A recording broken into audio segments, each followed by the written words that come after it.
Yeah. Yes. Congratulations to you. Yep, you can tell the guild if you want. I'll tweet.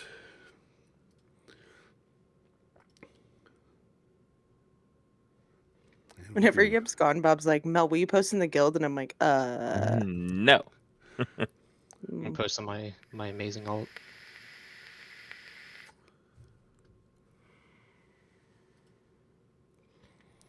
All right, looks like we are live. Tweet is out.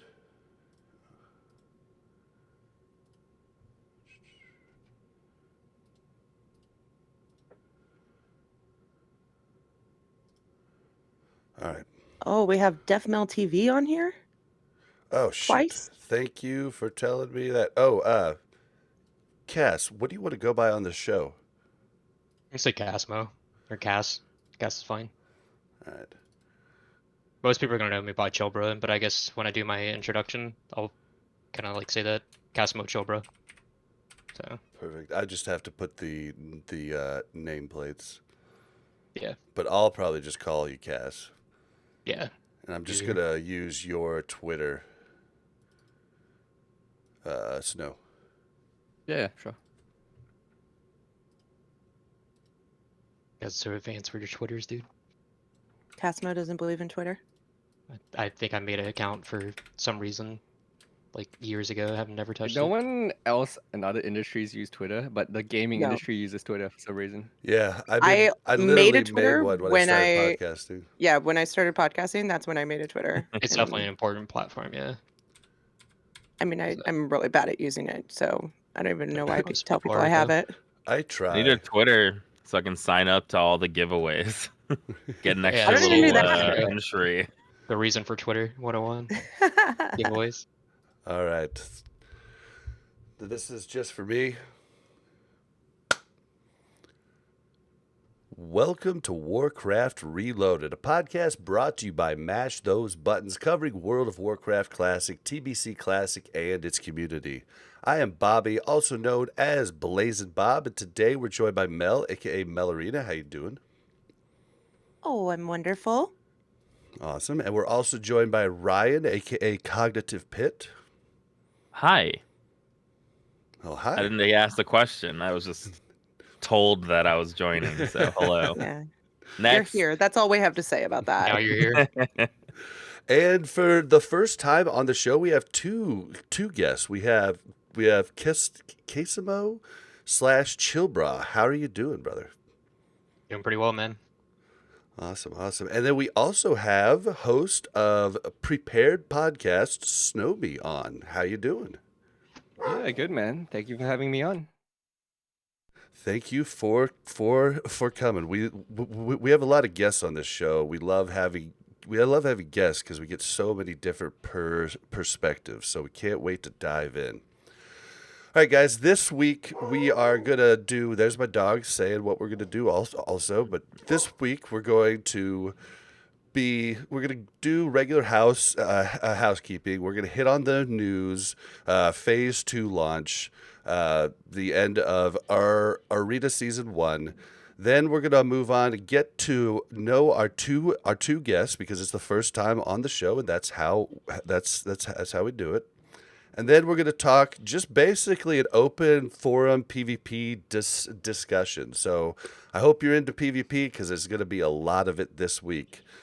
So with that said, yep, we had a new review and a follow up. Yeah. So the first review was on Warcraft Radio. Hey guys, been listening since pre-patch, and let me tell you, you guys are awesome. I have to travel for work once a week, and you guys have made that trip to where I almost want to go most times instead of dreading it. Wow, that's pretty good. Started as a Horde Paladin, sweaty grinded to 65 in like 2 weeks, burnout. Then finally, after lots of begging, got the wife to switch from retail and boost with me, but she needed a cute character. And Horde has none, apparently. That's definitely true. That's absolutely the case. I mean, what about the Blood Elf, though? I would argue that's the Blood Elf cutest Paladins, character, both male and female, right? A Two little males? too sassy. You know, if you don't vibe out on that toxic Britney Spears dance, it just might not be for you, you know? Well, You got what's more the options on Alliance. what is the male one? The male one's the one from what's it? The one movie that Napoleon Napoleon Dynamite. Dynamite Yep. Yeah. Dance. That Yep. one's actually pretty good. Yeah, It's it's hard pretty for funny. me to remember because normally they're dying by my hand anytime I see them. So I don't see them dancing very often. But she needed a cute character, and Horde has none apparently. Again, true. So we've rolled Alliance Night Elves, and I couldn't be happier to play. Keep up the amazing job. Sorry, Bob, but I hate Apple everything, so no Apple review. Mel rocks my socks, and yep, you inspired me to keep with my druid. It's just me hating my warrior as inspired. No, they better be good in phase 2 plus, or I'm coming for you. They definitely are. For the Horde, soon perhaps the Alliance. Old Blanchy. So thank you, Ripper, from Old Nice. Blanchy. That's a Nice. great review. I'm glad you're joining us on the Alliance side. It's really, I mean, it's really where the real game is. I don't want to put it that way, but you've never really played World of Warcraft unless you're an Alliance main. Yep. And for anybody else that doesn't want to use Apple, you can do what he did and just go to warcraftradio.com/directory and leave a review there. So Yeah. There's a lot of follow-up to a review from Thundet, because we pointed out our enjoyment of Thundet's name. Hi all, Thundet is my tune. The name came from the fact my first WoW tune made when Vanilla first came out was an orc warrior named Thundar the Barbarian, which was a favorite cartoon of mine. Yes, I'm old. Bob, any recollection? I had to look this up, but I did have faint memories of it. I mean, it's old. We're talking like I might have been too old for it. I was I was Bob like was the 30 He-Man years old. days. Yeah, I was like the He-Man days. Wow, dude. Like this was like this was a bit this was basically like came out like when I was born. Running guys. some numbers, but that might be true. That's yeah. Which is Oof. fine. Which is We're not- fine. You guys, this It is is very fine. unfortunate. I was muted during the past conversation and I had so much to say about it. Oh, I'm sorry. Let me finish what Fundet had to say. Yeah, okay. And then Okay. we'll get back to Mel. Thank you. I wasn't enjoying the warrior, so my next tune was a female dwarf hunter, another switch to the Alliance, who I named as Thundet. She's been my main tune since then. Boring story, but you asked. Take care, all. And again, love the podcast. For the Alliance, this time Greg, aka Thundet. Thank you for giving us that little story. Yeah, I yeah. always appreciate that. We were And, completely we'll- wrong. We thought it was a shaman. We'll all have to check out Thundar the Barbarian together. What? Yes. Do a watch It's a watch along. party. Yeah. Movie night. But thank you guys for writing in. Always appreciated. So, my comments on the previous review Hmm. were that it's very true. There are no cute characters on Horde. And when I started playing, Bob wanted to switch to Horde.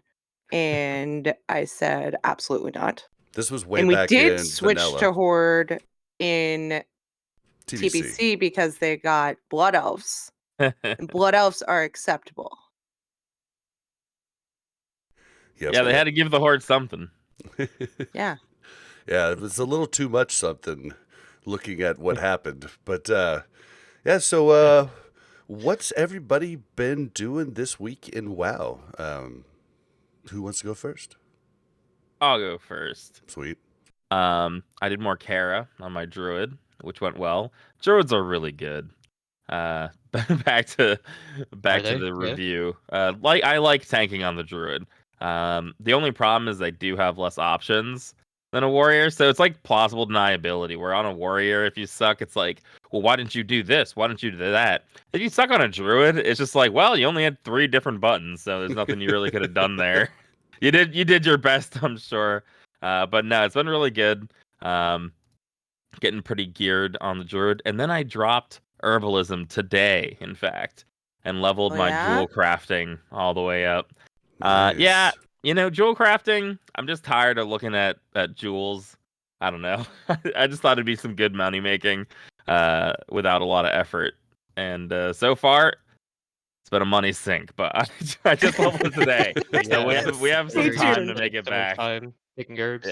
Yeah, yeah. I Oh, just never man. picked herbs. Like Yeah, I I was love gonna say, mining, never pick herbs. Bean bulbs, you yeah, would. I should probably drop herbalism just because I never get on an herb. It sounds like a great idea in theory. You go Sometimes, out. yeah. You're like out there. You're like, oh, between queues, I'll go look for mana thistle. I Yeah. don't even do that. So it's like I had no Same. reason to keep herbalism. So Yeah, but now we're doing arena queues, and arena queues happen in like 0.5 seconds. the arena keys are so fast. It's pretty It's a horde I wonderful. hate profession. you Just guys queues for so on long. that side. Yeah, I was about to say it's a horde profession. Something to do in queue. Yeah, well, I mean, Mining and herbalism. yeah, I mean the queues, like even for non-Alteric Valley for the Alliance currently are like 3 to 5 minutes. So she'll just go herb like right there by Shat, and she'll have enough time to get Still you do a know, little few. bit, yeah. Yeah. Yeah, and then I call for help when the hordes start to kill me, and people are right there. They're attacking me because their Yep. queues are drawn. Oh god. There's so many people just chilling in chat. Oh, what about you, Kasemo? What have you been up to this last week? I've been leveling way too many alts. My main focus lately has just been leveling everything for season 2, and here it is, right around the corner. A lot sooner than expected. Yep. Kind of like in that same situation with Snomie, as far as like arena grind, where it's like I'm short on time. But yeah, just been focusing on alts and trying to prepare for next phase. Yeah, because you do PvP together, right? Like arena. We haven't. We would like And to, but someone doesn't have out prepared on the horde side where my rogue I can't is. commit So to the. I can't Maybe you commit to could the 10 say yet. someone doesn't I have did. a alliance character to play with Kasemo. Yeah, I got my it could lance. go I got both my ways. EU. I'm not. Guys, I already have a rogue problem, right? I already have 3 rogues. That's too many rogues. I can't Yeah. make a 4th rogue. You It's too could. many. You could. You Too know, I'm many. I just already have saying. Good point. horror flashbacks. He I mean, You don't would- have a Yeah. white to get a main heroic rogue. as a rogue. He does. Horrible. It's just It's a great horde. when people white don't notice main you half rogue. the time because you don't do anything for the group. But Yeah. no, I have my horde mage that I need to level. I did a few slight pinch runs today. I'm like working on it. 65, getting there. So It's not bad. just Nice, yeah. nice. You've But done also well. been- You've done well. It's my out is 59, almost 60. My That's close. non-rating out. Yeah, that did well. Yeah, but I'm in the same situation. I've got 2 rogues already 70. I'm working on 2 more that I'm gonna get to 70 next season, like during it. So Why and so should many have 2 mages rogues? too. It's what I did back in the day when I wanted to arena heavily, is just get a lot of rogues and just play with everybody. So I'm Oh, working so on they're that. rogues on different servers, at least. Yeah, like I have a Horde Scarum rogue right now. I have my Alliance White Main. Those are both 70. I'm working on my Horde rogue on this server on White Main, as well as a Fairlina Horde rogue too. So all works Okay. in progress. Man, I got Kinda 2 stretching myself thin characters, there. and it's rough. Yeah, I wouldn't Uh, recommend it. Yeah, so for anybody that doesn't know, Snomie has a horde rogue on Whitemane with us, so we might have fought once or twice. I don't often pay attention to the names, so like I could Yeah, run into people and not I look even at the know guild it. tag usually to determine how much I hate them when I see them run That's past. a vanilla So, classic thing. Yeah. How do you feel about Varg Flocken? I don't think you guys are on my shit list, honestly. You guys haven't I don't recall you guys Unfortunate. as the guys that have run past and ganked me. But as a rogue, if someone ganks my out, I have to immediately log on to my other rogue and then gank them until they log out the game. Dude, So that's that's how it works.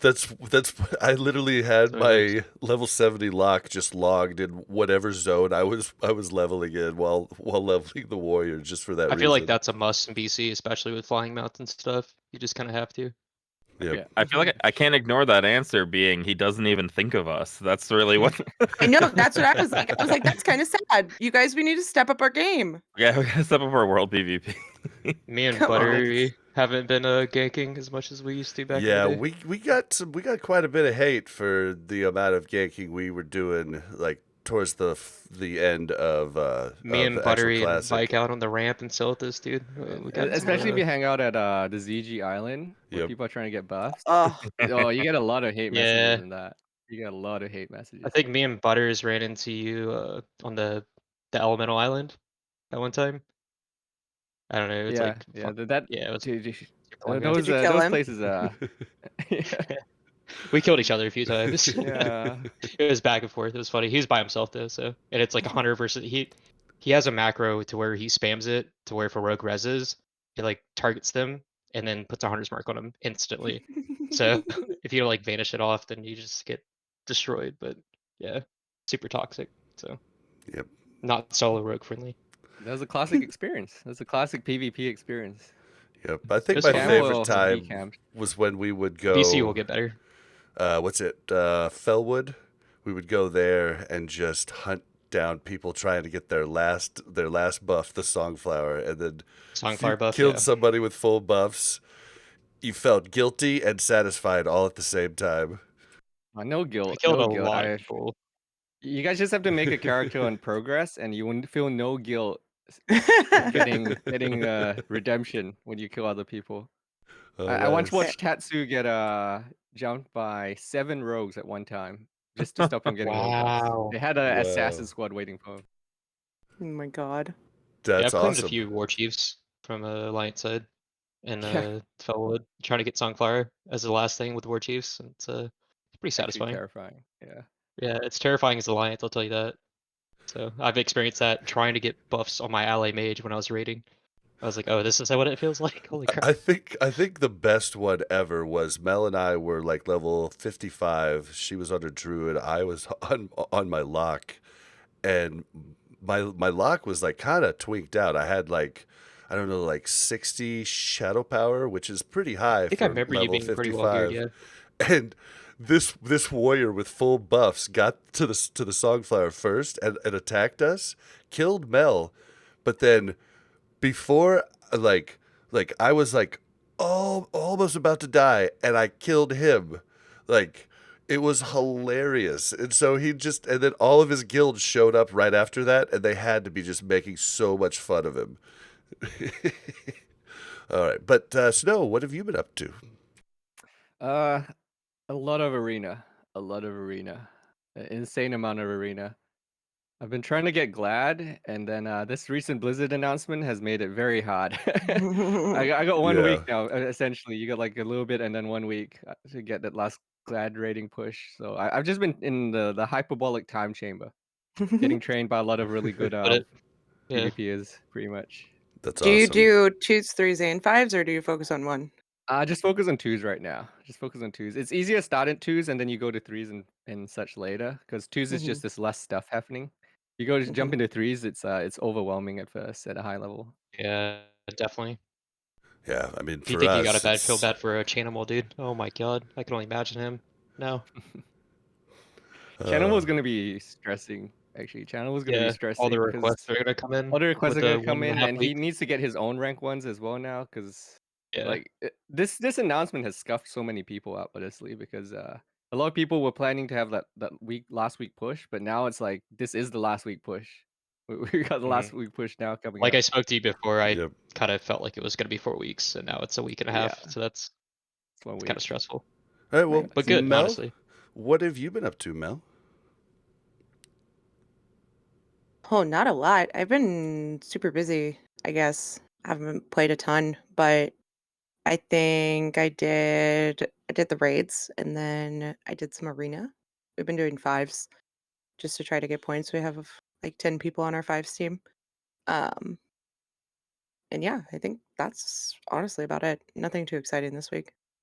Yeah, it's the same for me. Just raids. Last weekend we went to Planet Comic Con in Kansas City, so we were downtown, stayed at a hotel the whole weekend, partied way too much, slept way too little, and walked way too much. I walked like 17 miles one of the days. It's like in a big old hall, but it was a real good Like a con time. experience. Yeah, dude, we got to It's fun. see a bunch of stars. We got to see a bunch of cosplay.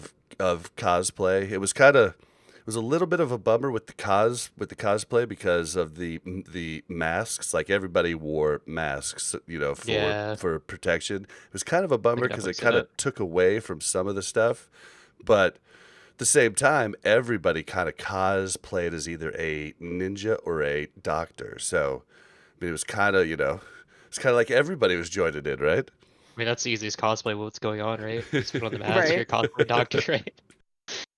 Oh, man. But yeah, so we didn't do much. So, before we move into the news and talk about that, was there anything you wanted to talk about on raid progress? The Maybe the raids were easy, right? I think Yeah. raids are easy.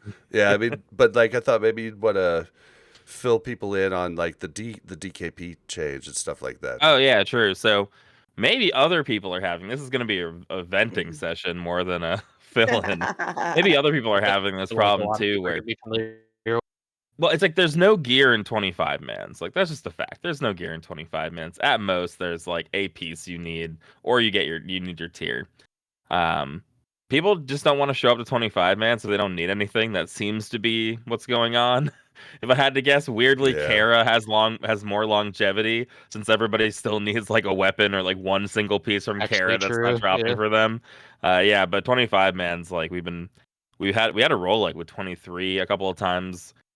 This time we had to get somebody last minute to fill in.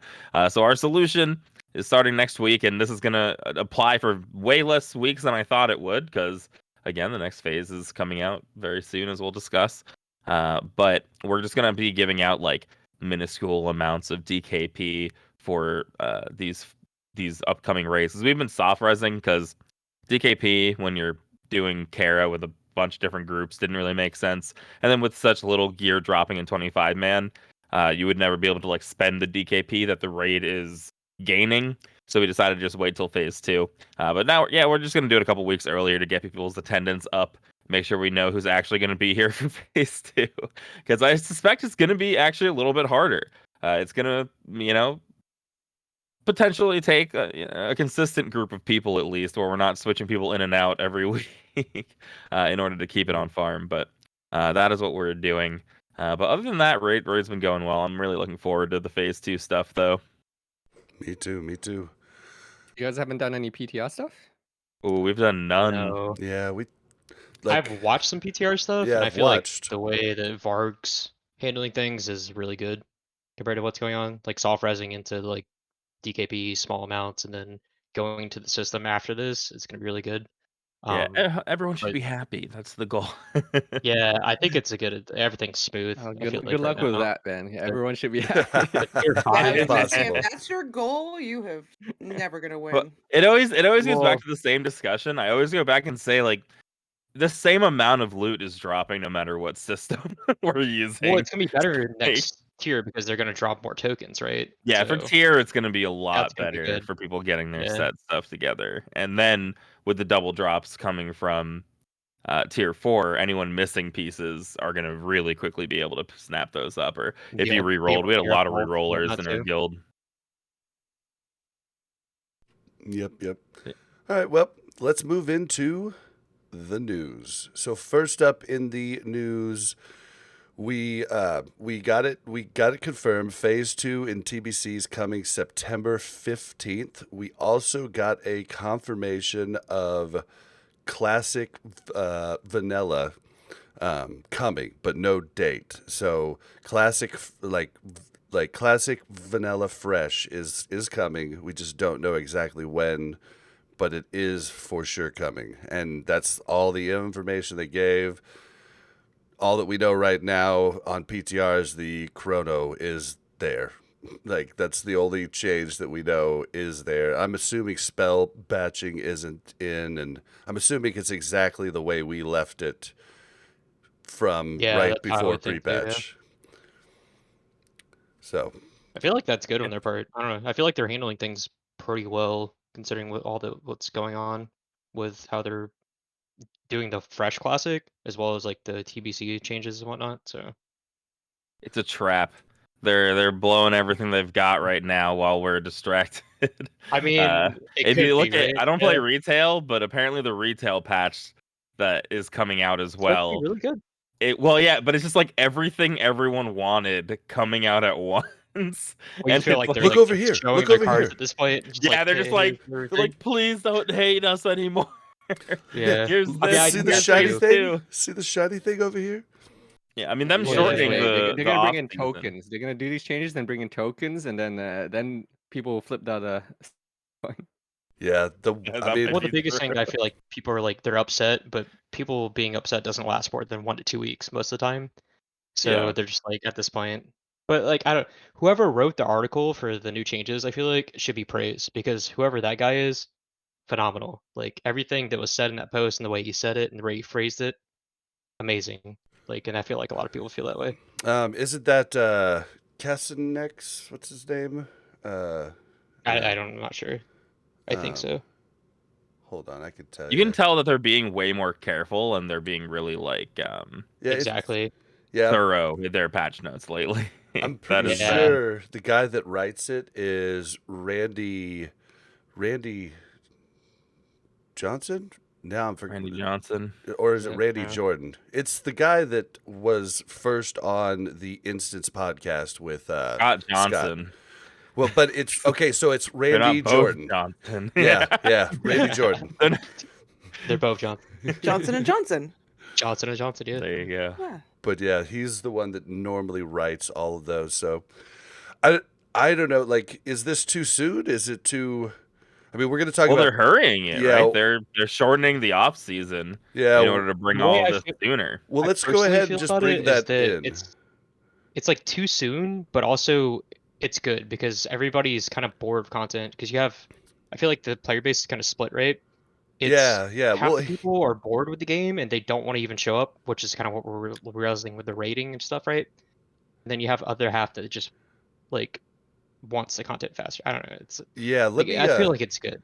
Let me read the next thing because this is the problem. I think it is great. Like it's like late for PvEers and too soon for PvPers. Now the way That's a good way to put it, yeah. the way our Arena Season 1 is going to end is it's going to end a week after the patch hits. So August 31st, the patch comes in, bringing in guild banks, group browser tool, the Arena standings, viewable stuff, and then September 7th, the next week, our Arena Season 1 ends.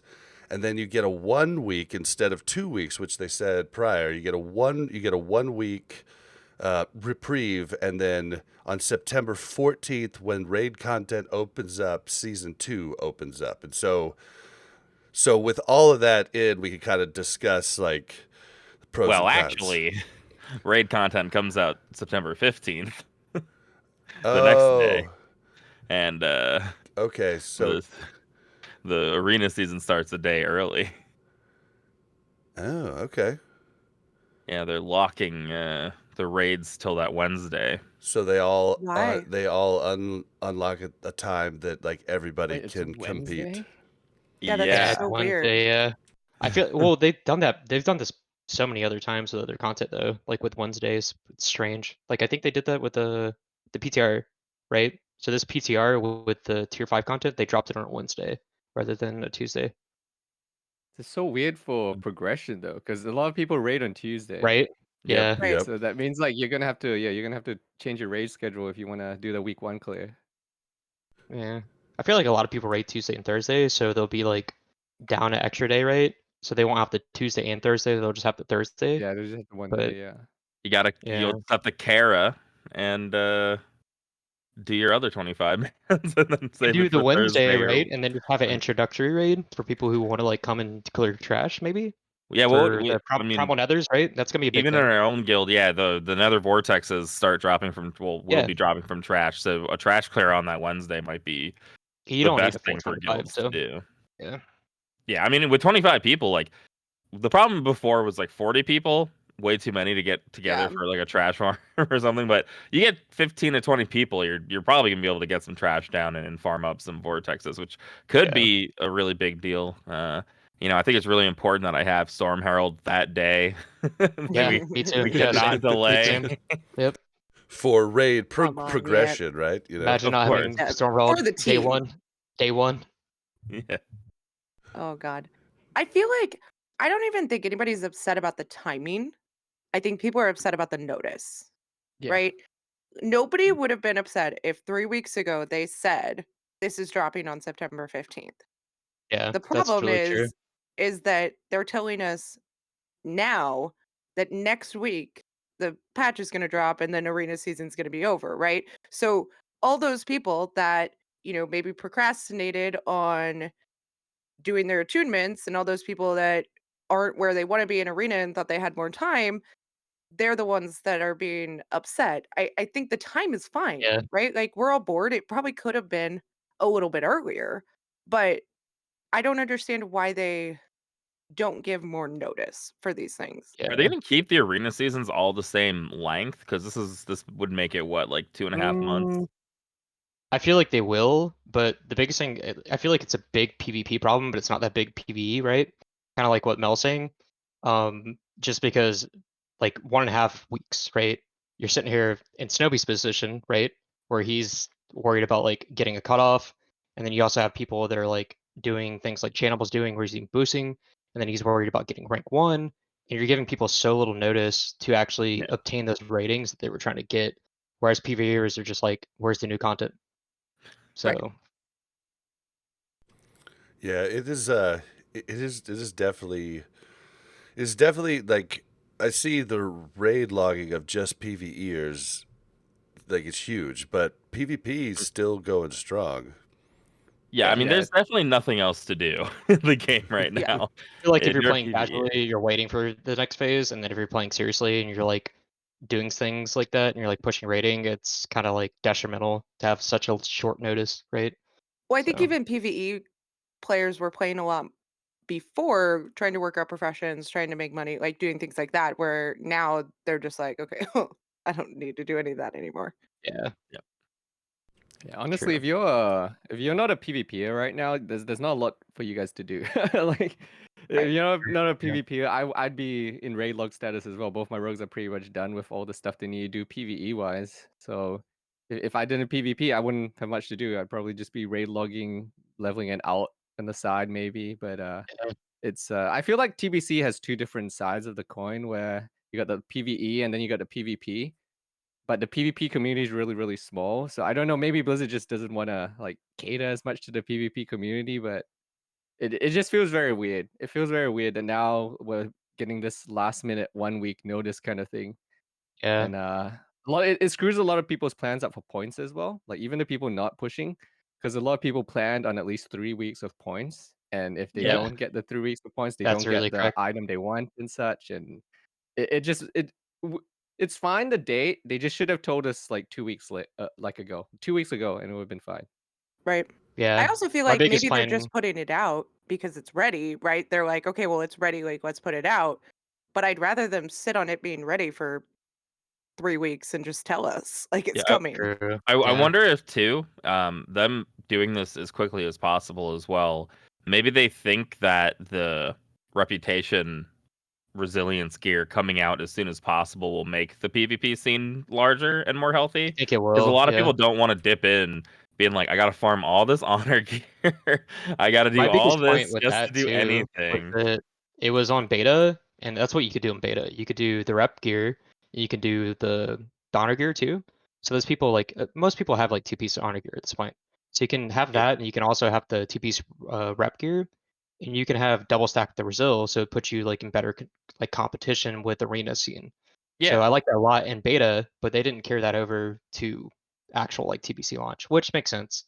I do like the way they're doing it. I just wish they would have done it a little bit sooner because that's what keeps a lot of people from wanting to play arena right now is the fact like they're fresh leveling alts or they're kind of late on the game. They don't have the resil to get into arena, and even though it's like not 100% necessary, it just makes it so much easier to play around. You have so much more room for mistakes. Right. So it's really disappointing they didn't do it I just soon, don't know but why I'm glad they're doing it now. they could have just made the rep gear. Boom, you can have it now. They Like Yeah, yeah, that's what I feel exactly. like Like, they should have done. why are we waiting? I don't understand. Yeah, Like all they have to and they do if they still haven't wanna announced it when they're gonna do make it. everyone happy right now is literally just bring in the rep gear, bring in the arena point changes, bring in the honor point changes, push the season 2, like, the season 1 end date back a week or two or something like that. Give people a little bit more room, and that'd be fine. And all the dates Right. are perfectly fine. It's just that I don't know why they want to bring season 2 with 1 minute, like 1 week notice. Yeah, It's this is just yeah, probably it's this is the I agree. minimum amount of notice that they could have given, like, possible. yeah. Like, Absolutely. any Right. I less mean, notice than without this? pissing everyone off just completely out of their minds. Yeah. Yeah, like, they couldn't have given less than this. This is, like, as If it was bare a week, bones. people would be really Yeah, frustrated and it'd just be really like, mad. what the fuck? I Like, Yep. imagine like selling carries and doing all the stuff kind of right, and then just like saying, "Oh yeah, next week, by the way, you guys have to push rank 1." yeah. You know the chaos that's gonna happen, like even just now with people Yeah. queuing. Like God forbid. I feel bad for those guys. Yeah, I tell you what, if you guys want some high entertainment value, probably Channable stream for the next week. Gonna be Oh, great it's hype. entertainment value. Oh God, Because dude. he sold Gladiator to a bunch of people, and now they're gonna have to push in that last minute 1 week, and then he's gonna have to go get rank 1 as well on all the brackets on his main. I Oh, It's guarantee gonna be you, wow. everyone chaos. that's been sold Gladiator this week and the previous weeks are not gonna get it. There's no way, unless they just pay the most amount of gold, because the price is gonna be too high. Because they're gonna be out of Glad. I think most people are counting on like 2450 ish plus for Glad range, and it's not gonna be that. I think with all the craziness going on, it's gonna be closer to like 25, 26. And that's just NA. I think EU is gonna be even worse because EU is so much more inflated. Well, and what's crazy is I think there's going to be a lot of very upset people if if they don't make this change, because I've watched a bunch of high level PvPers, and I'll ask in a chat, hey, am I going to be able to buy Gladiator Season 1 gear with honor? And the answer that I get from lots of them is yes. But in TBC, Really? that was not the case. Like, it just was cheaper arena points than in Season 3. You could buy Mhm. Season 1 gear I for think that's what's honor. going to end up happening too. Is it's And Yeah, going to we already be know that's what's happening. yeah, but they haven't said otherwise. They basically said it's going to be cheaper for next season, so you'll be able to buy it. And I'm assuming they're going to implement that at this point in the in between season, that 1 week gap. see, and It'll start, but there's a ton of people that think that they're going to be able to buy that with honor, that are banking honor, and mhm. honestly, they should. Like, it would be nice if everybody starts, I mean, yeah, Blizzard like, should implement it like yeah, that. you Yeah, still have to work, I wouldn't bank bank on it honor. personally though. Yeah, you still have to work, bank honor, and then you get to start on the same foot as everybody It's else. too good. They're getting their faction gear. They can do the grind too. They're already getting Yeah, a handout. I feel The like they're doing the Glad first Season step 1 gear correct. is not only just good, it's also good for PvE as well. You'd be ready for Yeah. you'd be ready for T5 immediately if you could just honor grind out your Gladiator gear, which I think would be a little bit crazy. True. So I think it's fine the way they're doing it. I think that putting in the rep resilience gear is the smartest thing possible. If they were to redo this, like, they should consider putting that in, like, put it at revered or something, but put it in the game right away. Like, who cares? Like, They're It doing it'll help it people get is into coming in. PvP. it It is originally. Yeah, it It's not going is to be honored coming till in. Sunwell. Yep, it's coming in as revered Yeah, to start. which I feel like is good. Technically, like it's not hard to get revered for most. For sure. I Yeah, thought and it was most people are Be doing honored. it. revered It's to revered. raid right now for Yeah, half the stuff. exactly. So Well, yeah, Yeah. exactly. So you have to do it anyway. And there's things are so much more efficient now. People min max a lot more, right? You have like these rep grind groups constantly. It's not that hard to ask somebody just be like, oh, get revered and get the Well, it gives PvEers a chance to dip into PvP without feeling like you go into a BG and you just get crit for right. 6k and you're And I dead. feel like Like, that's the biggest struggle okay. where they want to like balance the game out between PvE and PvE or Yeah. PvP. So I feel like it's a good thing. For sure. Yeah. What do you guys think about Fresh Classic? Or any of you going to play that? it's too soon. Same. Yeah, It's way too too soon. soon. I can't do that. Like I've said it on my podcast as well before, that people need that break. They need. I feel like usually you need like that 1 year break in between at least before you touch classic again. When you go back, because like people play those because of nostalgia a lot of the times, and the nostalgia doesn't have time to build up if you just finish it and then go back and redo it again. Unless you're super hardcore, you're probably over a lot of the scuffed gameplay from classic, and unless they do like a classic fresh plus version with a lot of changes, I think people aren't going to go back in the same numbers for not for a while at least. Yeah. I mean, even No, still, and to like do a I said, Classic Plus right now, it's like I'm still enjoying TBC. I want to enjoy this version of Classic TBC as it happens. So even if they launch, in a month or when we're bored of T5 Classic Plus and it's got all this interesting stuff and you can do these dungeons at level 60, it's like I'm still trying to get my items from TBC. This is so weird. Yeah. It's just way like too soon. right, like I said last week though, I don't think we're the target audience for Fresh Right. Classic, right? Like the target audience for Fresh Classic are the people that left Classic and went to private servers once Classic was Yeah, done, and they and gave there them is the a Classic Era servers. there's definitely a market for that. I think it'll Yeah. definitely be better than the Classic Forever servers, which Well, the main still market, honestly, I don't feel make like is the sense. Warsongers. Those people that are taking Warsong really seriously, and Yeah. that's definitely a community that's gonna come back. But I mean, I agree with Snomie in the situation of like, I feel like it's kind of too soon, but also they have to watch when they're gonna drop it. You can't be having like retail or something going on in BC that's gonna keep them away from Fresh Classic at that point. Because like, yeah, they might come to it like a couple months later, once like whatever they just freshly released gets stale. But you want to try to like time it out. But I mean, typical Blizzard, they don't really time most of their content out well. Like even But this, especially. how many people do you think that play retail or play TBC are actually going to go back and play a Fresh Classic right now? I feel like those people are kind of set in where they are, right? I mean, The personally, people, with like me and Butters, for instance, like we would go back and play it. You have like really big names like Peo or whatever. That was his prime content. He loves that mm, kind of stuff. He's milking on that. He actually has been advocating for it really well. And it's from personal experience, like I said, it was really fun to just have no gear and just like roll PvP and just start from fresh and just like nobody has like anything and it's just like fresh content, right? So, but that only lasts so long. Like, I don't think with the right. fresh classic servers, it's gonna last very long. Because I think once it gets to the point of like the whole MC grind and everything else like that, it's gonna be kind of weird. Oh yeah, But forget about raiding on both TBC and Classic at the same time. Even if I right, went back, there's yeah, no way I'm raiding on Classic who's gonna again. want to Like, raid Right. like not now. Molten Core all over again? But I was talking to my friend Butters about this. Um, I feel like the best thing they can kind of do for content, at least, and kind of community, would maybe be like just release everything at once. Like say Nax is available, right? And then everyone rushes to try to get Nax done as soon as possible with just like fresh servers, right? Well, Like think I about Yeah, feel what's like we've that's harder like talked to good do, about content. that right? before. Like Yeah. you don't Yeah, have right. all the gear. Like you'd actually have to progress through it. Yeah. So I feel like that would be. I mean, it'd definitely be good content, but like Or it's just not close at all. That's my I feel like that's the best way to milk it because I don't think it's gonna last very long. You have a little bit of extra hype because it's so soon, so fast, but And like might as well just do that. it could turn out like a lot of private servers turned out. Like private servers would start to die when AQ came out from everything that I have heard from everybody else. Like everybody loved that initial Yeah, time, but then they're like, "Okay, I'm done."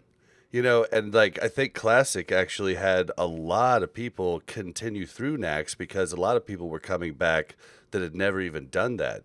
So I think like it might die a lot quicker than people think, but I mean Well, there's no continuing on in Classic though, right? Like if you're doing like Classic Vanilla, you're not continuing on to TBC, right? So the push to do Nax and go through that raid is much less enticing. yeah, which is yeah. what a lot of private server people said, like they Hmm. didn't really care at that point, but maybe they would offer these servers to go to TBC, but then that's a whole nother bag of worms. Like, do they let them do Yeah, I don't that? think Like, they it's quite such do a that. Yeah. smaller, you know, if they do Classic Fresh within the next couple of months, I want a refund on my copy I made on Classic Era Right, servers. dude. Yeah. Like, I like think what is you this? knew what you were getting when you paid for that, yeah, he and Which is he why totally did. He did I that, called didn't, it I right? didn't, a I didn't actually museum. pay.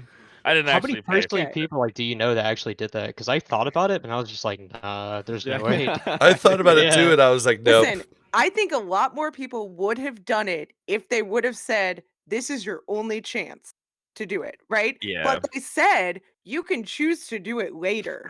So it was like, okay, Yep, I'll wait well, to see if Which you do I'm better do it anything glad right because cool. that's now. such a fucking money grab for no reason. Yeah. Yeah, 100%. I was like, like, And there's they're no dead. plans. Yeah, they're dead now. Yeah. Like if they condensed all of them, they might have an okay server with a few hundred people on it, one time. I mean, did that shock anybody? Like when they announced the classic era servers where you're just the same character at 60 forever and ever. Like what is the like allure there? Well, no, I thought that what we were paying into, which I didn't pay, what I Mhm. thought we were paying into is securing your character for Classic Plus to eventually come out. And Classic Plus will unlock with your character that you already have on the Classic Era servers. I want the barbershop, whatever else they promised for a Classic Plus experience. I figured they would open that on the Classic Era servers. But clearly they're just going to do Classic Fresh and forget all about Classic Era servers. And that's just, I think they realize that that's not going to Listen, be a Very thing valid. that anyone sometimes you just plays. have Yeah. to throw something away and be like, that was not a good thing. That's We're why I'm gonna saying they should start over." refund everyone who fell into this weird trick. They Listen, really have you met should. Blizzard? That's not gonna I happen. think that's a personal problem, dude. Yeah, they knew what they were signing up for. They did not make any promises that this was gonna move to anything else. Just because your Yeah, they idealistic just sent out a mind survey was at the like, same time. They sent out a survey at the same time, like, would you like to see new dungeons for Classic Era? Also, for $15, copy your Classic. It was a money just grab. because you were manipulated is Yeah. not my fault. They got Well, you, dude. I mean, I feel there's only one type of person that stays on those type of services. They want the trophy character. I could see that for the people that want the trophy character. They want the character that's in full bis and then they retire it. But that's also the problem with those servers is that people only want the full bis and then they're done. Yeah.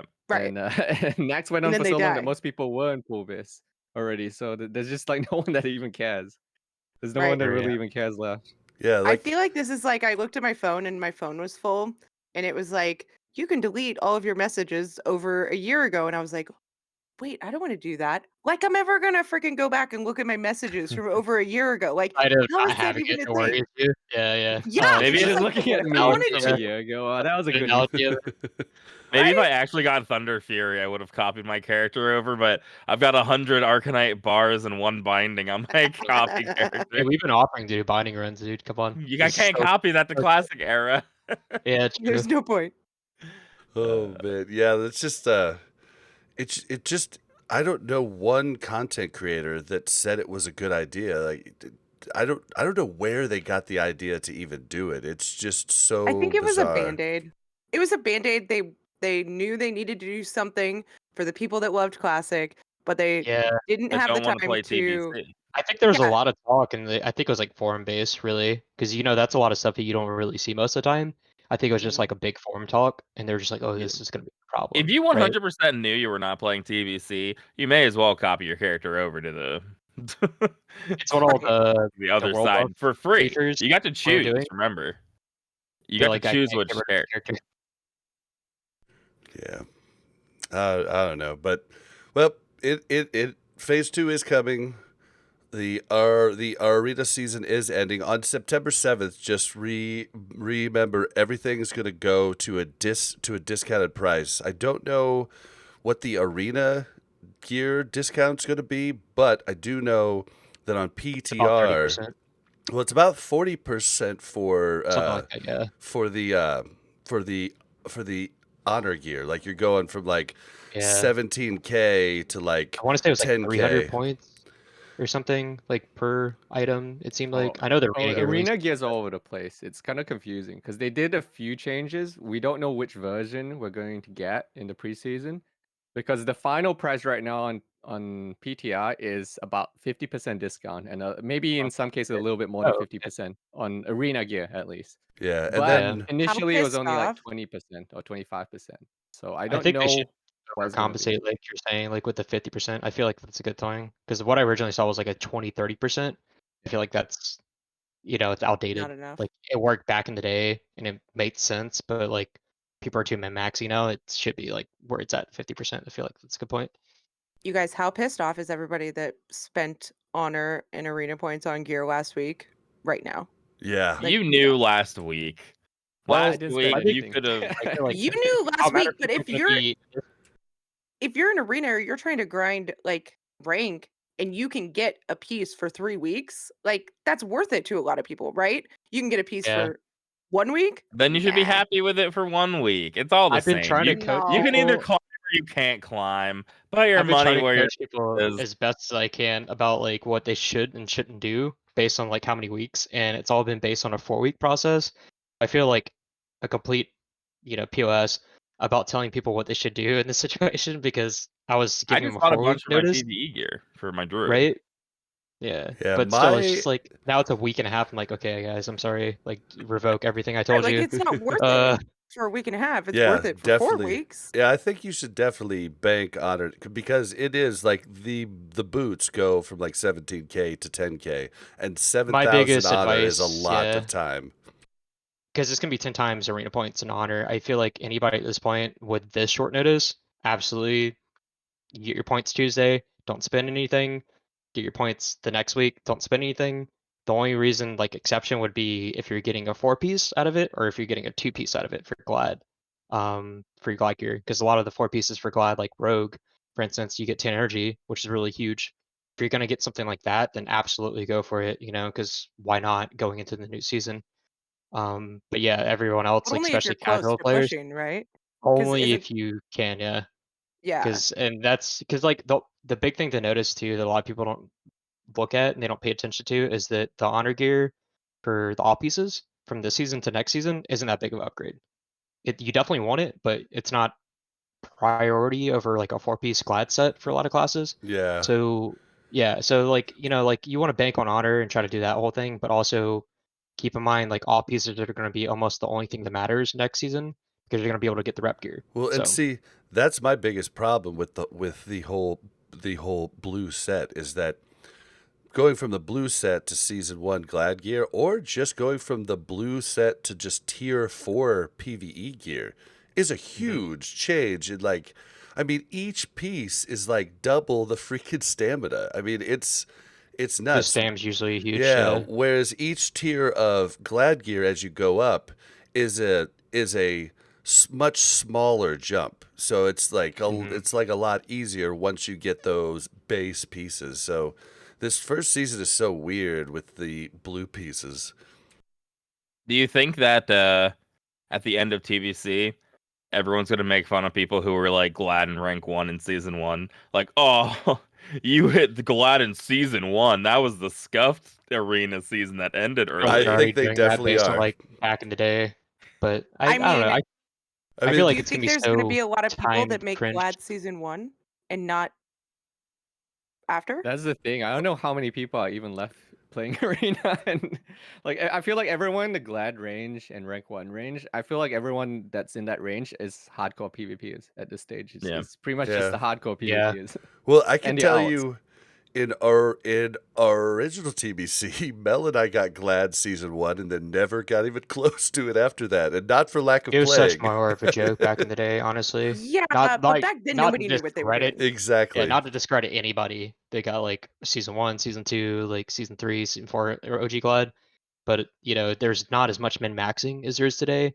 Oh yeah. The biggest thing that I have against anybody is just like rank 1 titles from like OGBC to like Wrath of the Lich King Plus. I don't think a lot of people are most people are abusing rank 1s in bad battle groups and getting rank 1 in battle groups. So it wasn't as meaningful technically as I Well, would say back in the day, but we were in BG9, so we weren't a good battle group, but BG9, yeah. yeah, we never got it after that, and it definitely wasn't for lack of trying. Like, we were trying hard, but we just kind of lucked into it because I mean, we we had were a good warlock comp. priest, and Right. there This was priest It so definitely warlock was had meaningful. It few. shows that you knew what you're doing Well, and like you no, could play your No, class we well. didn't. So well, We didn't. it was basically we're luck. trying to like boast you up. It's Yeah. just, Okay. So Yeah, it like no. but still, I get what you're saying. Yeah. it was a perfect storm of luck because we went horde and I was like, I think I'm gonna play lock, and there were so few locks, and then I looked at everything, like all of the sites. I did all kinds of research.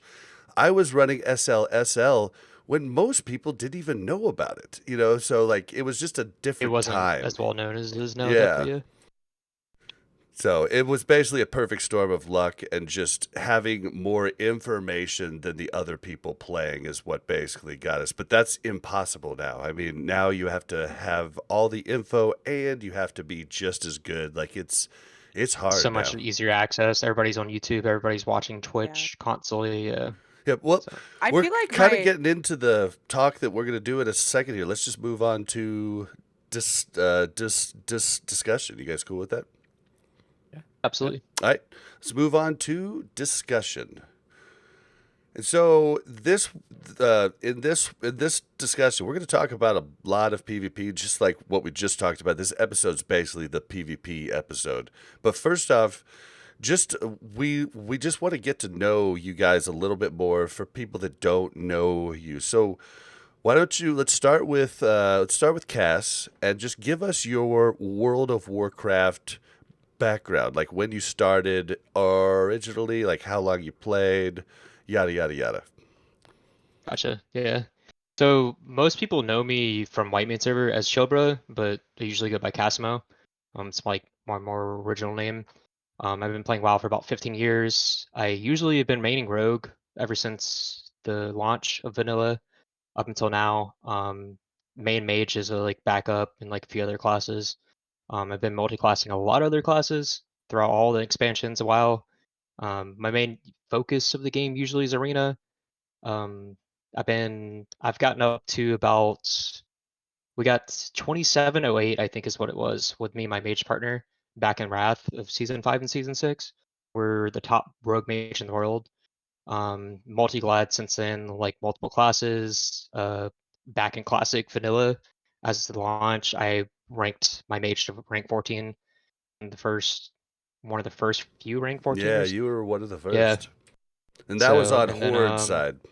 on Horde side, yeah. So and then I've also like done a few other like aspects of the game back like when Kata first came out. I worked for a few boosting companies. I worked with Skullcap for a couple seasons before Cataclysm kind of got a little bit stale. Done that whole scenario, that whole environment. And other than that, like right now, I'm just kind of getting set up for next season, and I'm an active rogue raider in Vark Flocken with Bob and Yip and them and Mel. So Disgusting. yeah, I know. Imagine playing a rogue. Raiders. Rerolled from Mage, by the way. I was raiding on Mage before in Vanilla Classic. From mage to rogue. Yeah, My heart. the glaives, dude. So The dream. did you keep playing retail all through all of the expansions? Pretty much. Yeah, the only time I fell off a lot was WoD. I feel like WoD only played the first tier. I didn't play the rest of it. Legion, definitely really good. I feel like I played most of Legion, and that content was really good.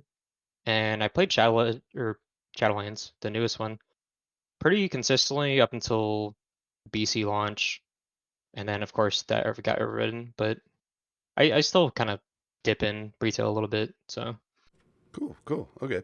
And then what about you, Snomie? All right. Man, that was long ago. So I've been playing.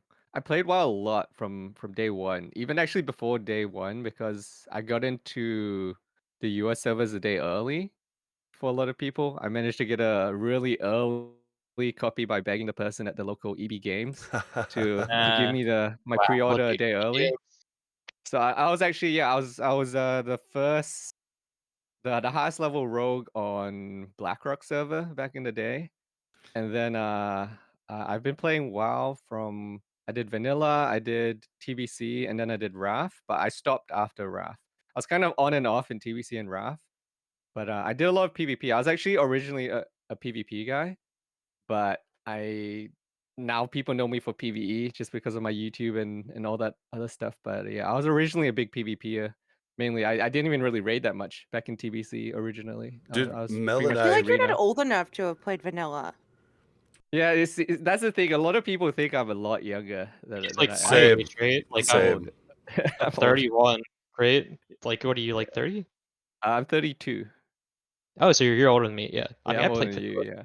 Yeah. Yeah. Gotcha. So yeah, like Mel and I started World of Warcraft thinking it was a PvP game. Like World of Warcraft, and then I found out quickly, oh, you can't PvP without PvE gear.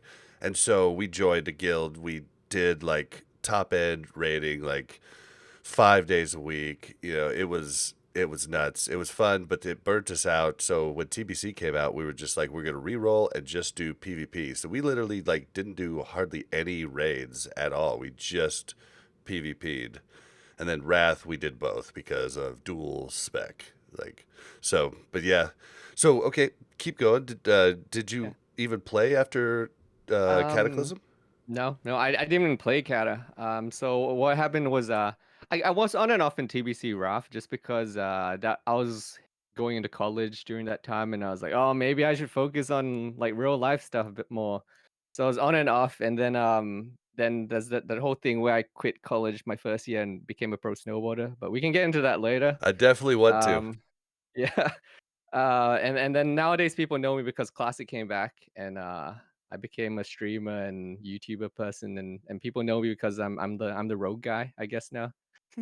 You are So definitely yeah. Rogue Craft on YouTube. The great videos and without all the fluff, which is nice.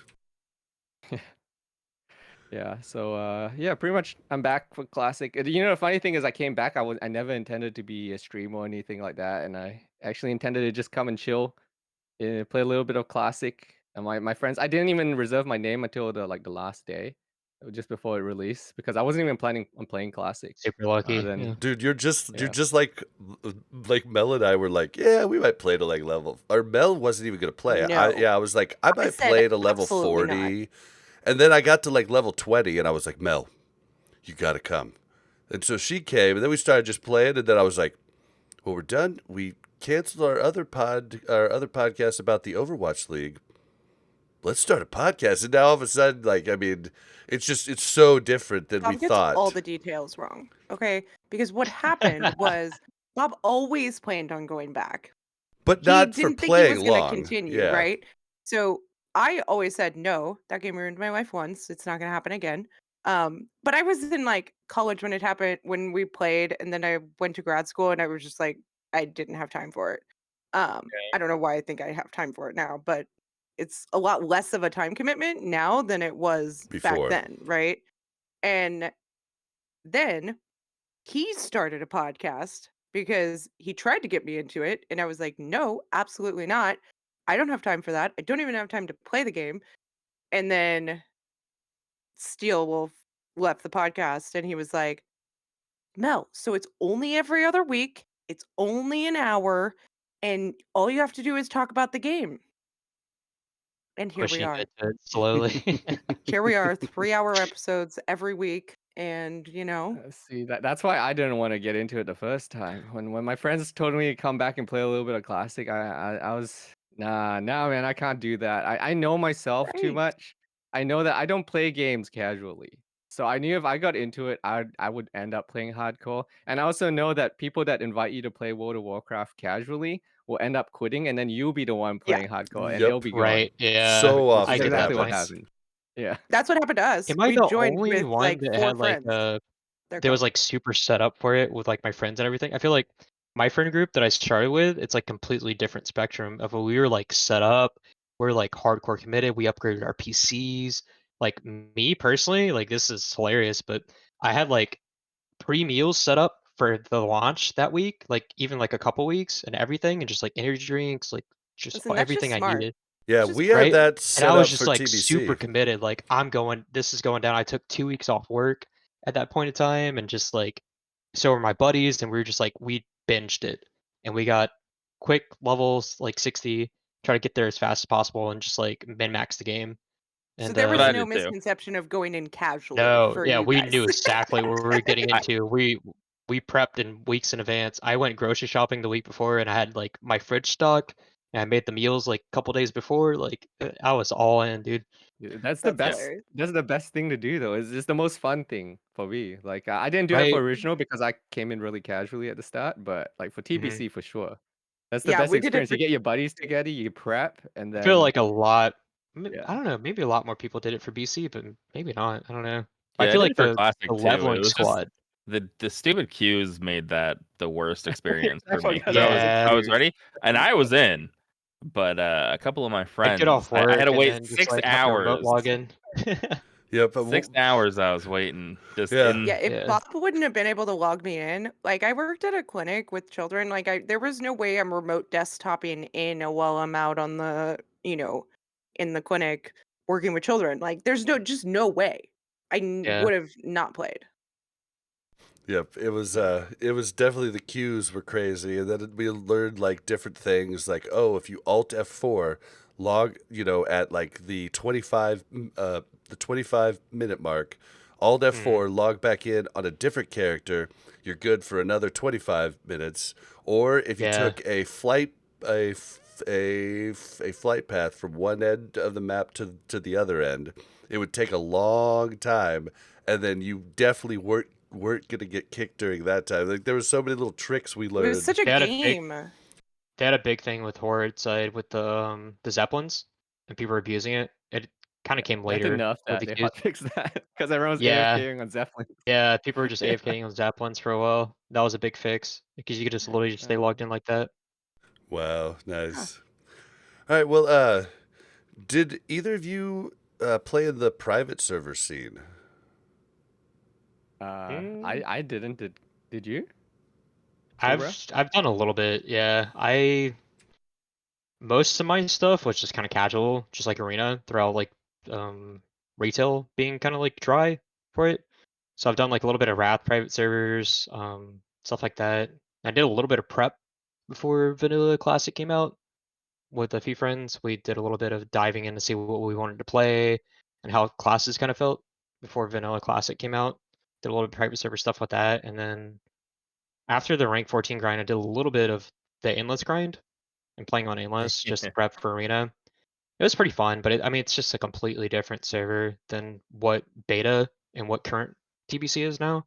So it definitely wasn't worth it, honestly. But it was just trying to get like dive in, get as much like familiarity with how BC was after not playing it for so long. So it was pretty fun, but nothing serious. Like it's always been like a couple weeks of playing a private server. So Yeah, no, honestly, the whole private server thing is a whole nother world. It's why actually, relating back to the PvP topic, it's why PvP is so hard now. Is that everyone in the Glad range and higher has yeah, thousands upon thousands of games on either private server, or they've played retail for so long that they can transfer the mechanics down to TBC. They still have to learn a lot of stuff, but at least they have a lot of the mechanics of focus switching and things right. like that. Whereas now, if you're starting up fresh, like me, with no private server experience and no It's retail tough. experience, Yeah. it's a grind. It is a grind. That's why I have like 700-800 games just playing Rogue Warlock just this season, Mhm. like just trying to catch up. I feel like it's a lot of just everyone has their min maxers. Like you have your casual players and you have your min maxers that are like the high end of the skill cap for every server, every game, right? And that's kind of where things come into play, where you have those min maxers that are coming from private servers, and they have Right. this knowledge that a lot of people don't have, and even some knowledge that people didn't even have back in the day because they've been playing the game for even longer than it was even out at this point, and they're bringing that into the perspective, which a lot of people kind of see as like, oh wow, it's these private server like Andes, so to say. But I feel like it's good. It brings like people have to play super optimal, and it brings like different skill sets together, and everyone's playing pretty well. Like I've seen it a lot in a few streams where people are like, oh yeah, he's been playing like private servers forever, so obviously he's gonna be better than me. But also you have the people coming from retail where they were playing classic and they're at the same level almost as them, and they're just playing differently. So it's throwing the Right. retail people or the private server people off to where like they're Yeah, used and to I this think that's normal private good, right? servers. Yeah, yeah, it challenges them, and that's what they want. Like nobody wants the game to be boring. Like imagine coming from a private server scene and everything the same. And you're just dominating. Like they'd probably just get bored of it and stop playing. I feel like it's healthy. Yeah. No, I agree. I think there's a lot to be said about synergy too, right? When you get to Mhm. know and work with like the same person, you start to not have to communicate things as much. You know, like where that person's going to go when this Definitely. happens and that happens. And so the longer Mhm. you've been doing it with somebody, the better you're going to be just in general. And to top that off, like just having the practice of positioning and mechanics and things like that. I know I'm really bad at PvP I'm very aware. Also, I It's am funny you just actually understand that aspect of it though, because a lot of people don't. That's the majority of it is just synergy and positioning. Is like a lot of PvP in arena. yeah, like I get it. And oftentimes I die and I'm like, why the heck am I standing here? How did I die here? Right? Like I get it. I just am Who bad put at me it. here? Yeah. Like somebody did this. This wasn't me. I did not Yeah. choose to walk into the enemy. Yeah, Mm. I mean, it just takes a lot of games. But real quick before we jump into the meat of just PvP in general, I really want to hear about Snomie's past as a pro snowboarder because Oh yes, dude. I think that's the coolest thing. Like you I'm mentioned so it curious. on one episode of Prepared, but you just kind of jumped past it. Like I want to know, like you were playing WoW and then like off and on, and then you became, you like left Went to college. college. Yeah, but then left college and became a pro snowboarder. How does that happen? Like, you know what I Yeah. mean? It's honestly it's what shaped a lot of like who I am nowadays. Is that I pretty much just went snowboarding on a ski trip. My housemate in college said, Let's go snowboarding," and you're a college kid. You say, "Yeah, sure, let's do it." So we went to the ski field, and at that time, look, I've always been like that kid in class that everyone's like, "Oh, he can do anything. He's got like the highest test scores, and he's like pretty bright." But like I've always never found anything that I actually really liked that much to do. So I just was just kind of doing the college thing because everyone said that's what you do. You go to college and you get your Right. degree. And then I went snowboarding, and I don't know, something clicked, and I was actually having fun, and I was actually enjoying something for the first time in a long time. And then I said, "You know what? This is way better. This is a better life than whatever I'm doing right now. I'm just gonna do this." Yeah. So, pretty much after that, I just made the decision. I'm just gonna go snowboarding. We're gonna see where this is going. I'm gonna become a pro snowboarder with 1 day of snowboard experience. Uh, I Wow. pretty much just saved up money, moved to Canada. How many times And did you fall on your first day? oh, unlimited amounts of I couldn't even make it down like a green run, and then it was I rough. was just wondering It if was like rough. you went out there and you just like did it and you were like, oh yeah, No, this I is was easy. horrible. I was horrible. But I mean, that's what taught me a lot of what I do now is For that a lot of us. you can get good at almost anything you want as long as you're willing to put in the time and the learning and humble yourself a little bit and realize like, yeah, there's a game plan. You can get good at anything you want as long as you're willing to put in the Reps in, hard learn work, from your get mistakes. the reps in and such. And And if you yeah, so I love it, moved to right? Canada. If your heart's in it, like Yeah, you'll exactly. want Like to do it. that's why Plus, it's the best all I way to do know. nowadays is that like my stream, all my content, I only do stuff I love. And if I don't love it, I don't do it basically. And it's like the compromise I make is I don't do videos that I know will do better. I don't do content that I know will do better. If I don't love the topic, if I don't think it's like really good, I don't put it out. And that's just Right. this is the sacrifice I make, but I'm happy with the stuff I put out that way.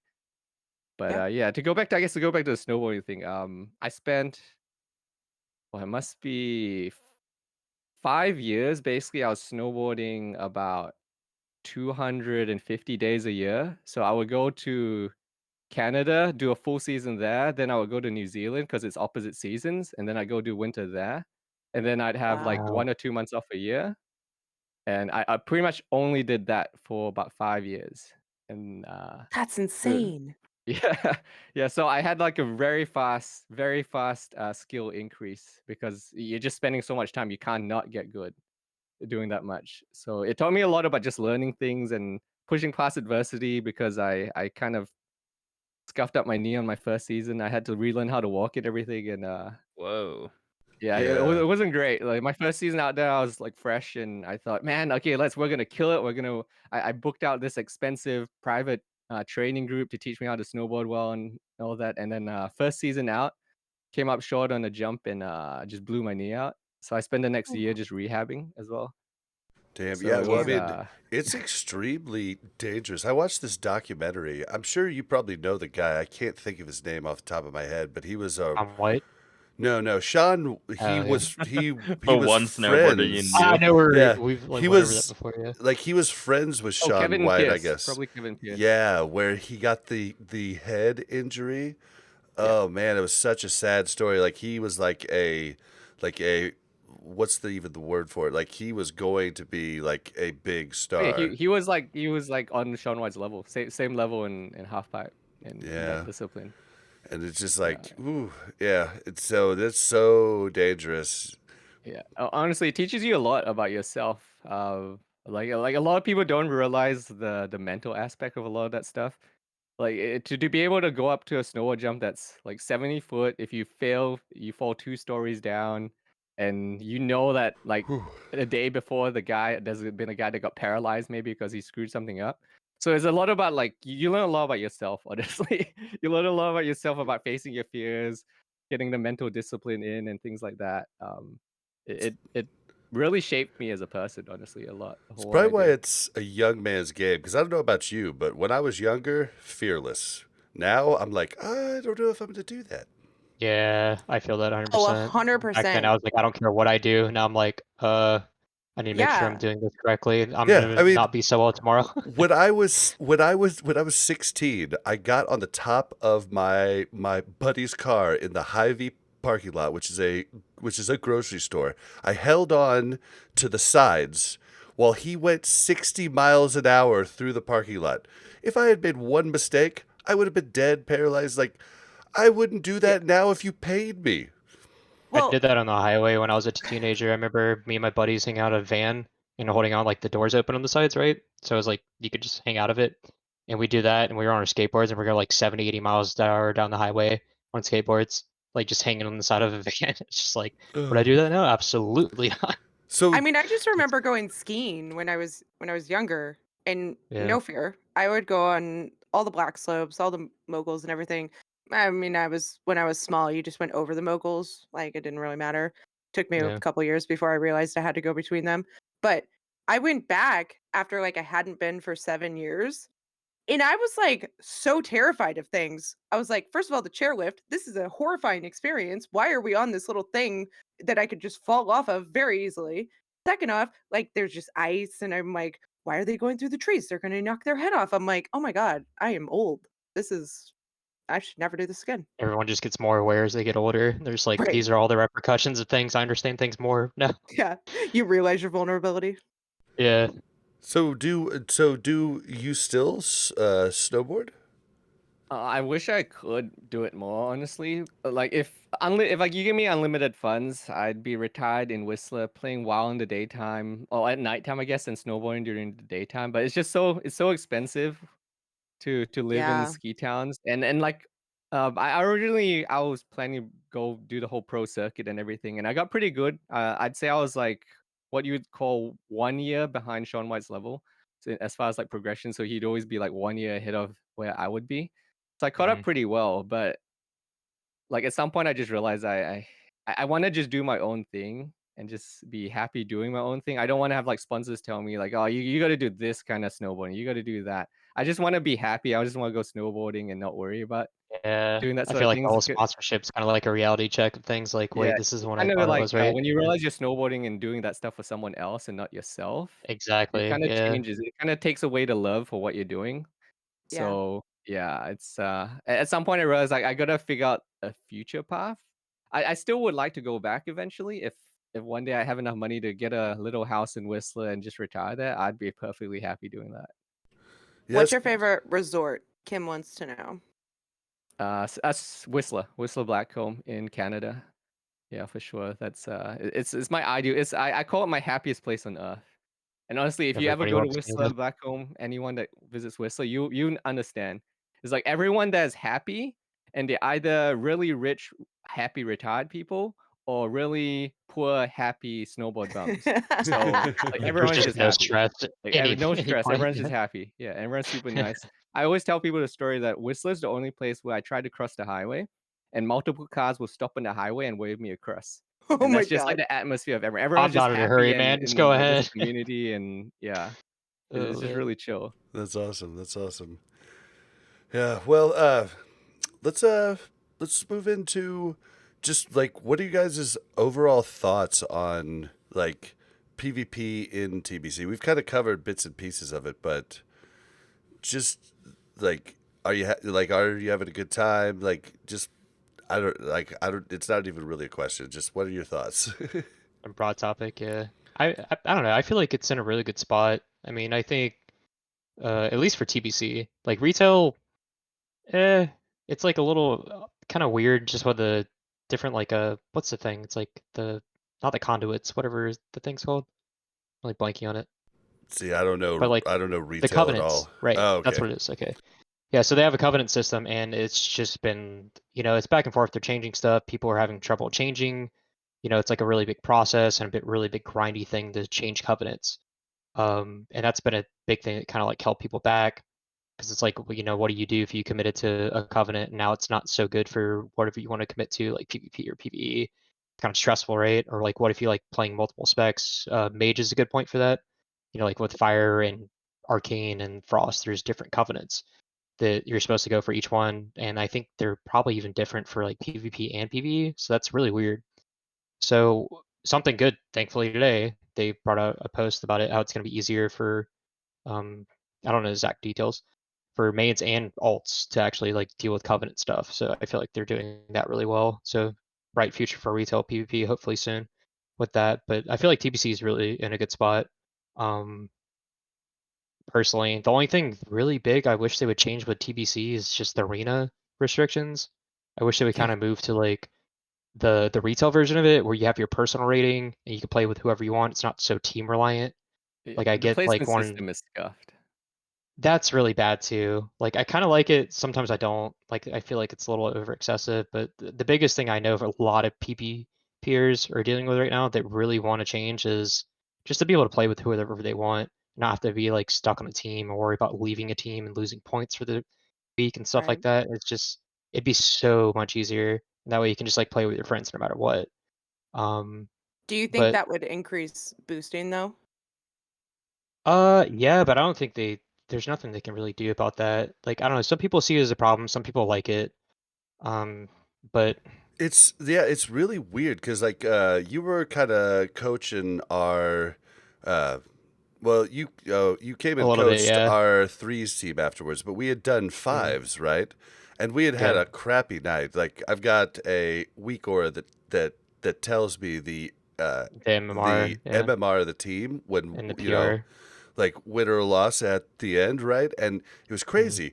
We went 4-10, but we went up 40 some points going 4-10 because we ran into so many teams that were like 300 and they had just started, but their MMR was like 1500. yeah, It's and that's like just, Snowby's getting at is the whole like just the Placement preliminary system. matches, the placement system. Yeah, that's what you guys ran into. He actually, when he was playing, he ran into some private server people on their alts, and they were like 1900, and he was in like Wow. whatever, like 500 or 600 rating below that because they were just starting out, but yet they were playing those people. So, and something we actually got into that I was talking to you about that night was the fact that it's like, it's good and bad that you're doing that as long as you have a good aspect on it because you're getting to play against really good players. So you have a lot to learn. So what you're getting from it is more than what they're losing from it most of the time. Like they put themselves at a high Right. risk because they can lose a lot of rating and they're not gaining anything from it. Whereas you are getting to play against them and you're getting the chance to learn a lot. And if you do beat them, you know, yeah. you And end up getting a lot of points. we had And we don't But multiple it lose a is lot if we games. Yeah, lose. we it had is a multiple little out of games we whack when lost it gets 0. excessive, right? Because you end up fighting like multiple good people over and over, and you're like, can I just play the game? Right? It's like running against like Peekaboo or something like every game, like you're queuing up nonstop, and he's like the only person you run into or something like that. You're just Peekaboo like, is a can I just really cool play? guy, by the way. We met him at BlizzCon. We didn't know who he was, and he took it really well. It was back in like Yeah. 2018 because we were all into Overwatch, so we had no clue who he was. I was like, you Oh do yeah. WoW PvP? That's weird. Yeah, he's insane. One Yeah. of 2 people that does WoW PvP. Yeah, yeah, exactly. Yeah. That's basically what it's getting I to was like nowadays. Overwatch at its prime too, right? Like Overwatch League and everything was like at its prime. Yeah. It's like WoW PvP? That's a thing? So. But But yeah, I Snow, mean, like, it's just kind of like wrapping it up. Like, I feel like the game's in a good spot. They're, especially with today's post, they're going in the right direction of like both sides of the game, retail and TBC. But the only thing I really wish they would kind of focus on with TBC is just fixing the horde queues a little bit. I feel like that's a big argument. And then also just like the incentive for alliance queues a little bit, like they were doing before with the boxes and stuff like that. I feel like what they've been doing and what they've been testing is really good for the game. And it's kind of been showing, and I hope they end up going with that. Do you think, okay, here's my thoughts. Alliance don't PvP because we've had a lot of people that have come and PvP'd with us a couple times. We do like 2 hours of PvP and they have such a minuscule amount of honor. Even if we're winning, it's just such a minuscule amount of honor compared to how much you have to get items that they're just discouraged and they're like, forget it. Like Mhm. I don't have time for this, right? I think that we've talked about this in previous episodes, but you guys weren't here. I think that the amount of honor that you get in vanilla or in, regular TBC was equivalent to the rating that people were doing, right? But Mhm. rating now is so much easier. Grinding honor is still the same time frame. And so you're seeing people going and raiding to supplement that gear and not grinding the honor as much because Mhm. it's such a time commitment. It seems like such a time sink. Everything else is so much faster and grinding honor is not. Well, queuing, you can just go in Karazhan and get like a piece of gear that's almost the same, right? Yeah, Right. I feel like that's just a big problem. Kind of what I've been getting at is the game is like knowledge is everywhere. So easy to get for everybody.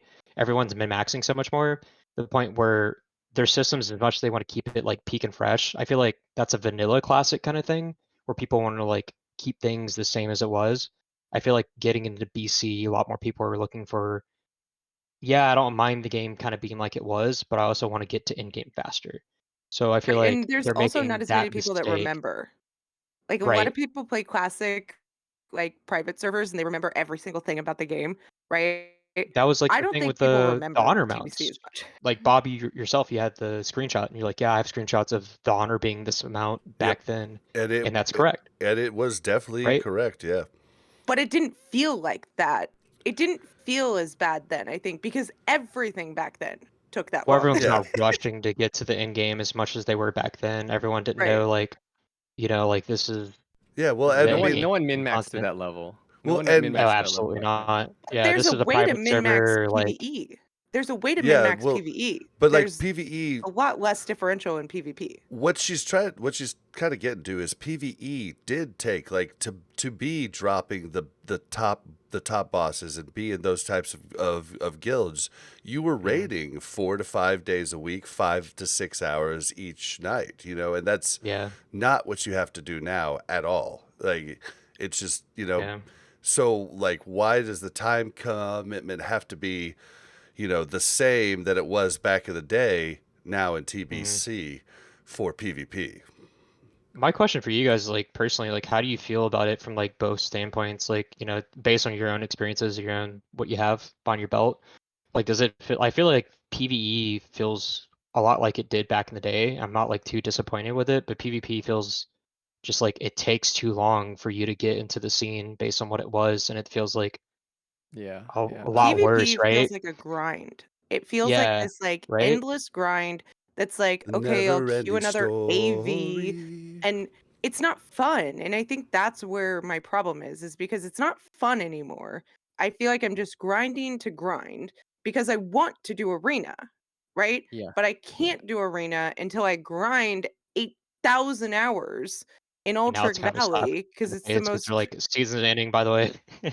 Right. You know what I mean? Like, but that's Yeah. where my problem is that people come into PvP and people that want a PvP want a PvP. The fact that Ultrich Valley is your most honor per hour BG makes that even worse because nobody wants to And do meta that changes for every fun. week. Well, and I think that's the whole reason I'm enjoying Classic so much, and I enjoyed Classic Vanilla is because I get to do all these things that I did do, like all of Vanilla back in the day, except for we only got 4 bosses and Nax down before the guild broke apart. But I got to do it all with so much less time spent, and that was the cool part about it. And so Hmm. that's why I wish PvP was the same, and I think there'd be a much bigger PvP scene if everything was a third of the price. Well, you know what would Well, help a lot is okay. what if they release the resilience faction gear early for everybody? Maybe that will resolve some. Yeah. I mean, that's my biggest argument because, like I We're already. said, like a lot of people, I'm pretty sure, especially like the people that were committing to the beta servers, they got in and were PvPing on there. that's what they gave us on the beta servers was you could have the rep gear and honor gear. You could just buy it all for free, obviously, because it's beta. But the fact that it was in the game at that point, because what it did, especially starting out, that was really good is it's 2 different set bonuses. So you Yeah. could do 3-piece with the rep gear and 2-piece with honor, or vice versa. And you got double stack of Brazil. So it had a very good Brazil point for a lot of people getting into arena to where it wasn't detrimental and didn't discourage you from playing. But I So think I you're looking I don't at know why they like didn't do it. you're looking at getting people into arena, and I agree that that's everybody's end goal, right? But giving rep gear doesn't improve horde BGQs, right?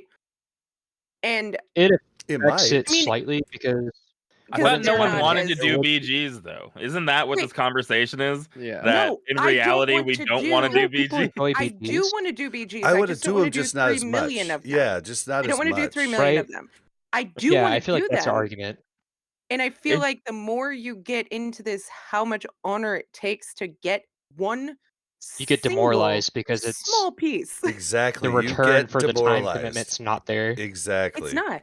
It's not. You don't get any immediate reinforcement, right? Like you're Yeah. just on this such like long delay that it's just not worth it. Like we had my The brother biggest who problem too is PvPs in that retail and yeah, he came in PvP'd with us one night and was like, "Okay, nope, Yeah, and I'm leaving. I'm he done." yeah, he came into like a pre-made situation where Yeah, we won every oh, that's time. the yeah, worst Snow, I scenario. don't know if you know, but Alliance still has pre-mades even though you can Yeah. only queue with 5 cuz we can just I'm sure basically he queue at knows. the Yeah. same Well, it's back time. to 15 now. Actually, it's back to Oh, 15. okay, Yeah. they changed it. Okay, cool. So it's even Yeah. worse now. Yeah. Yeah. We're back to Yeah. now. Now No, you but guys get 15 man we were queues. It like a pre-mating. 30-minute queue into a pre-made. Yay. Yeah, Yeah, we were pre-mating, but and we were the winning other pretty much teams weren't, so we every won every game, right? yeah.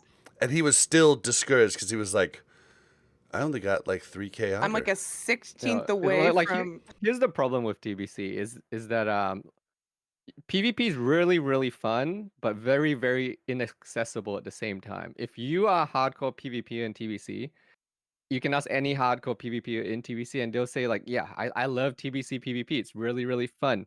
Once you're set up with all your honor gear that you need and such, you just queue arenas with your other very high skilled friends and you just grind out arenas all day, every day, and it's super, super fun. Like I'm right now I duo with Reality's Out, who's the highest rated warlock for his comp right now. And he doesn't PvE. He only PvPs all day, every day. He just queues arena, and that's all he does. And it's really fun if you're in that situation. But for people that aren't the hardcore PvPers, they don't have that skill. They haven't been playing private servers for a long time. They're not hardcore grinders. To get to that stage where it's actually that fun is too long. You yeah. can't have the entry level for PvP being like, oh, you gotta do 200-300 hours of this BGQ, which isn't really that fun after a few hours. And that's the only time you'll be set up. And I think that's the real problem is that people that want to PvP casually can't because there's no such thing as casual PvP in TBC. Right. And I feel like that's a good point. there's Yeah. no like downside to giving them better gear to be able to PvP casually because there's so much in arena that is focused on more than just gear, right? Like you could give me and Bob the best gear out there. Bob might do okay. I'm still not going to beat anybody that has the same gear that's at a much higher skill level than me, right? Yeah. There's a lot of content out right now that's kind of disproving the idea of like you have to have the best gear to get high. Yeah. Um, like for instance, like really good examples of that right now is you have Mir, which is like one of the best private server rogues. He had Alliance Rogue. He had nothing but PvE gear. He got up to like I think he got 2700. I think he got over 3K before he got 4-piece of Well, Gladiator and gear, which is insane. also though, like the gearing's different for different classes and different specs. Like Rogue definitely benefits Exactly. Yeah, I from mean, Rogue can having get away with it. There's other classes. different. Well, Yeah. there are things. Hydra, for instance, that's another big name. He's been doing pretty well, and he was doing. I think he was queuing with Zico on his mage. His mage was in like his main mage or like one of his alt mages. It's still really geared, and his priest had I think sub 100 Brazil, which is insane for a priest, honestly. And they got 24 or 2500. See, So but like that's the thing is I think once you get to that level, you know everything. You're that much ahead of people at this point with strats and everything. Yeah. gear doesn't matter as much, but I feel like resilience is a stepping stone for people that are trying to get into it and learn the strats and learn PvP, especially Right. for season 1, considering it's so new for everybody still, or like Gives you room fresh for for error. everyone. But I Yeah, it guess gives you that room for error. shows though that yes, the gear doesn't matter as much on either side of But it, for the average right? player, it does. Like And for for the average player, it allows them to play and feel like make mistakes, they're more learn, prepared. yeah, You know what I mean? Whereas in reality, like if you know how to play the game and how to position yourself and a yeah. strategy to who to kill and when, you're going to succeed. But if you Mhm. have the gear, you can make more mistakes, And which is honestly, what I the feel like casual that's person is doing. a really good state of the game. That's why I like BC PvP so much is you don't have to have the gear. And you don't have to be like overly gear, like like for instance, like say a high caliber player could be on alt that has no gear and they could still do well, which is good. Right. It's a good feeling because like a lot of the like I said, me myself included, if I'm playing on like a high level on my alt main and I want to play at alt to play with other people, especially with the team format that's going on right now, like I don't want to feel hindered because I'm on an alt and I can't play with my friends well because of a gear setup. I want to know that my knowledge can carry over to the under character and I can still do better than I usually would of somebody else who's playing that character, right? So I feel like that's a good standard of where they're at now. But I do like the fact that they're gonna make honor or make resilience easier to get for people coming soon. That's a really Yeah. good change. So I mean, honestly, I feel like the problem also is that not just the gear accessibility, the accessibility for new people to understand how to get better at PvP and catch up to the behemoths that they're trying to face in the private server scene that are playing PvP now.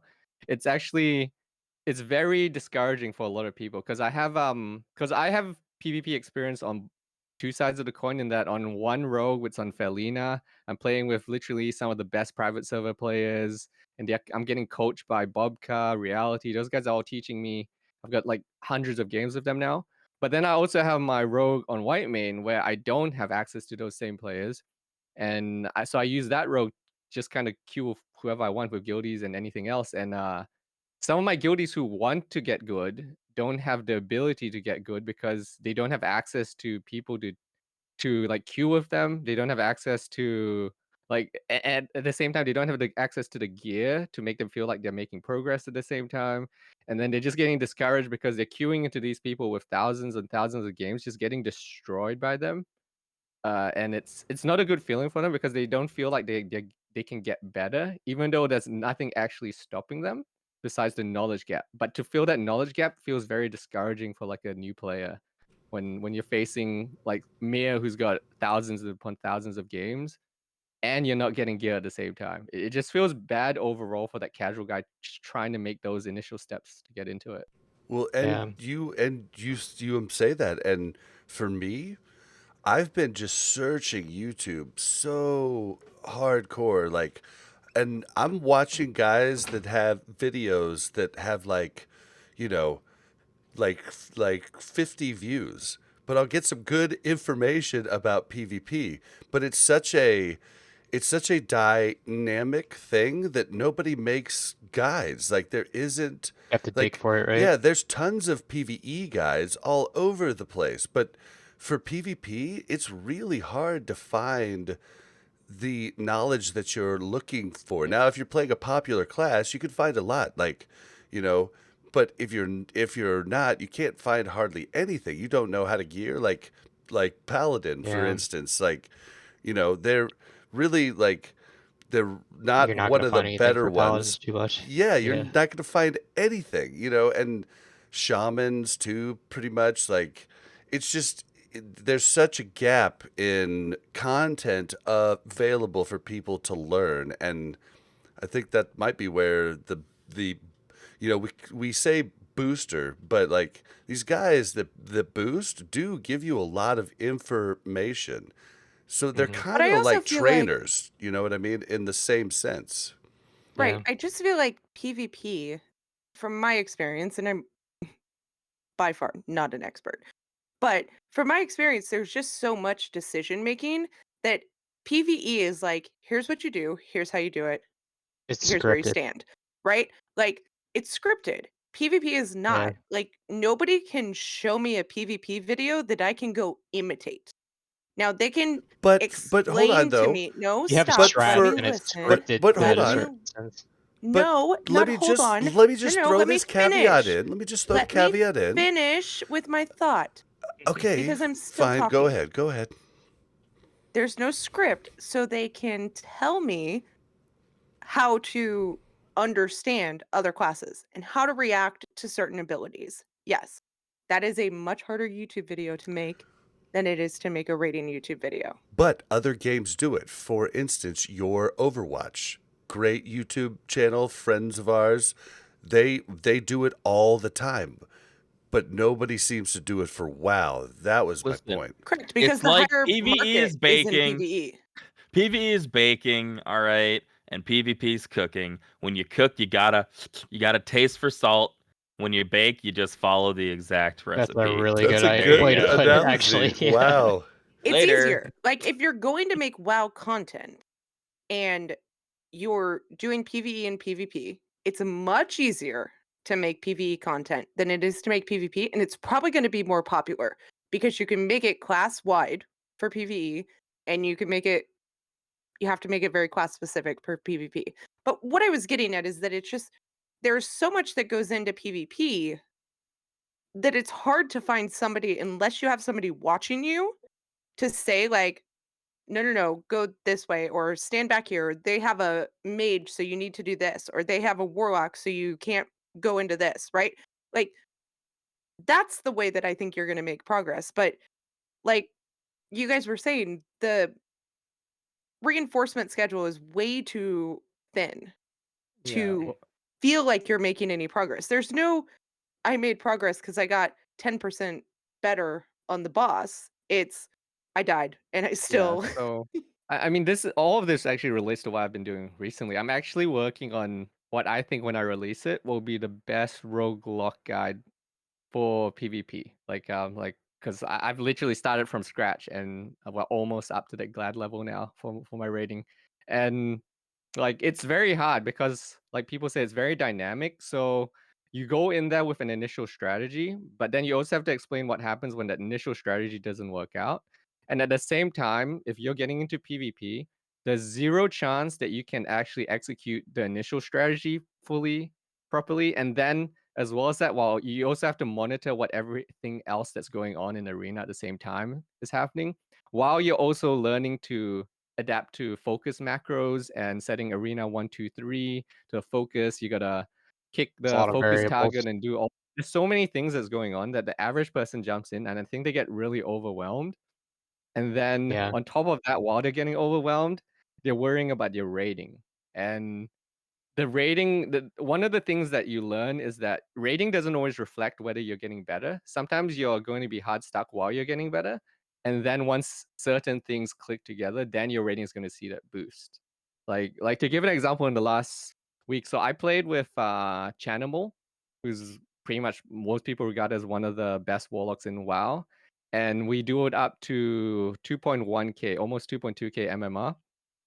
And then he left the team, and I got Reality, who's another very good warlock, but he's on his out, very scuffed geared. He's got like 200 resilience, but it's mostly from blue gears with resilience gems, and he doesn't even have PvE items really. So he's joining me with placement matches, where if you lose a placement match, suddenly your matchmaker rating goes way down. And so we tanked down, I think our 2.1k team went down to 1650, something like that. And meanwhile, we're both streaming a lot of this, and we're getting comments like, "Ah, you guys suck. You guys are like tanking, and like you guys need Chanimal back, and all this other nonsense." And the whole time, like both me and Riley saying, "No, look, we're just getting reps in. Once we get the reps in, we get the synergy built up. We get a few things figured out. We're gonna get our rating back up." And You like had sure 2 enough, problems with that too. Like, first was yeah, playing with Animal, you set your viewer aspect high, and they're like, "Oh, this yeah, is what channel," and then you, like, brought his viewership onto, like, the other one, and you start yeah, losing. It's yeah. BC Twitch stream, PvP is just so It's toxic. People, they have no super no tricky. filter. Yeah. But I mean now we just to show it could be done, we remade the team fresh. No worrying about placement nonsense. Grind it up, and I think in 2 sessions we're up to 2k already. And this is me with, I think I have 2 pieces of Glad gear. I don't even have 4 set, and his out is still super scuffed gear. So you can make up the difference and you can get better. And we're gonna try to push for Glad this week and see. But I feel like just for the average person, it's so hard. It's there's so many factors that come into it, and that's why I'm trying to make this guide. But at the same time, I also know that the baseline for this guide is that you can follow this guide, but to follow this guide, you probably need 1,000 games. Also, you need to queue Yeah. 1,000 games as well. Well, Right. and It There's sounds a like lot steps that like people don't get. Yeah. it sounds a lot like when I got serious about StarCraft, where it's like my monitor had like sticky notes of stuff to think about during the games because it's just Yep, like I do that all the when time you're too. Slowing people starting, down. there's no way to improve unless you're forcing yourself to be like, think about this, think about that, think about this, check your resources, check your base. And then as the game goes on, like you said, like if your opening doesn't work, you're like, okay, I've got 5 Inject one of them. bases now. And I'm like, I cannot check all of these. I don't know what I'm doing. Yeah. But once you get into time, it all starts becoming like, okay, now I'm getting it. But yeah, for WoW, that initial like those I used to watch a guy day 9 who would do every single day, I think Oh 5 my days a God. week. It'd be like 2 hours reviewing StarCraft games, being like, these are the things you need to think about. These are the things you need to know.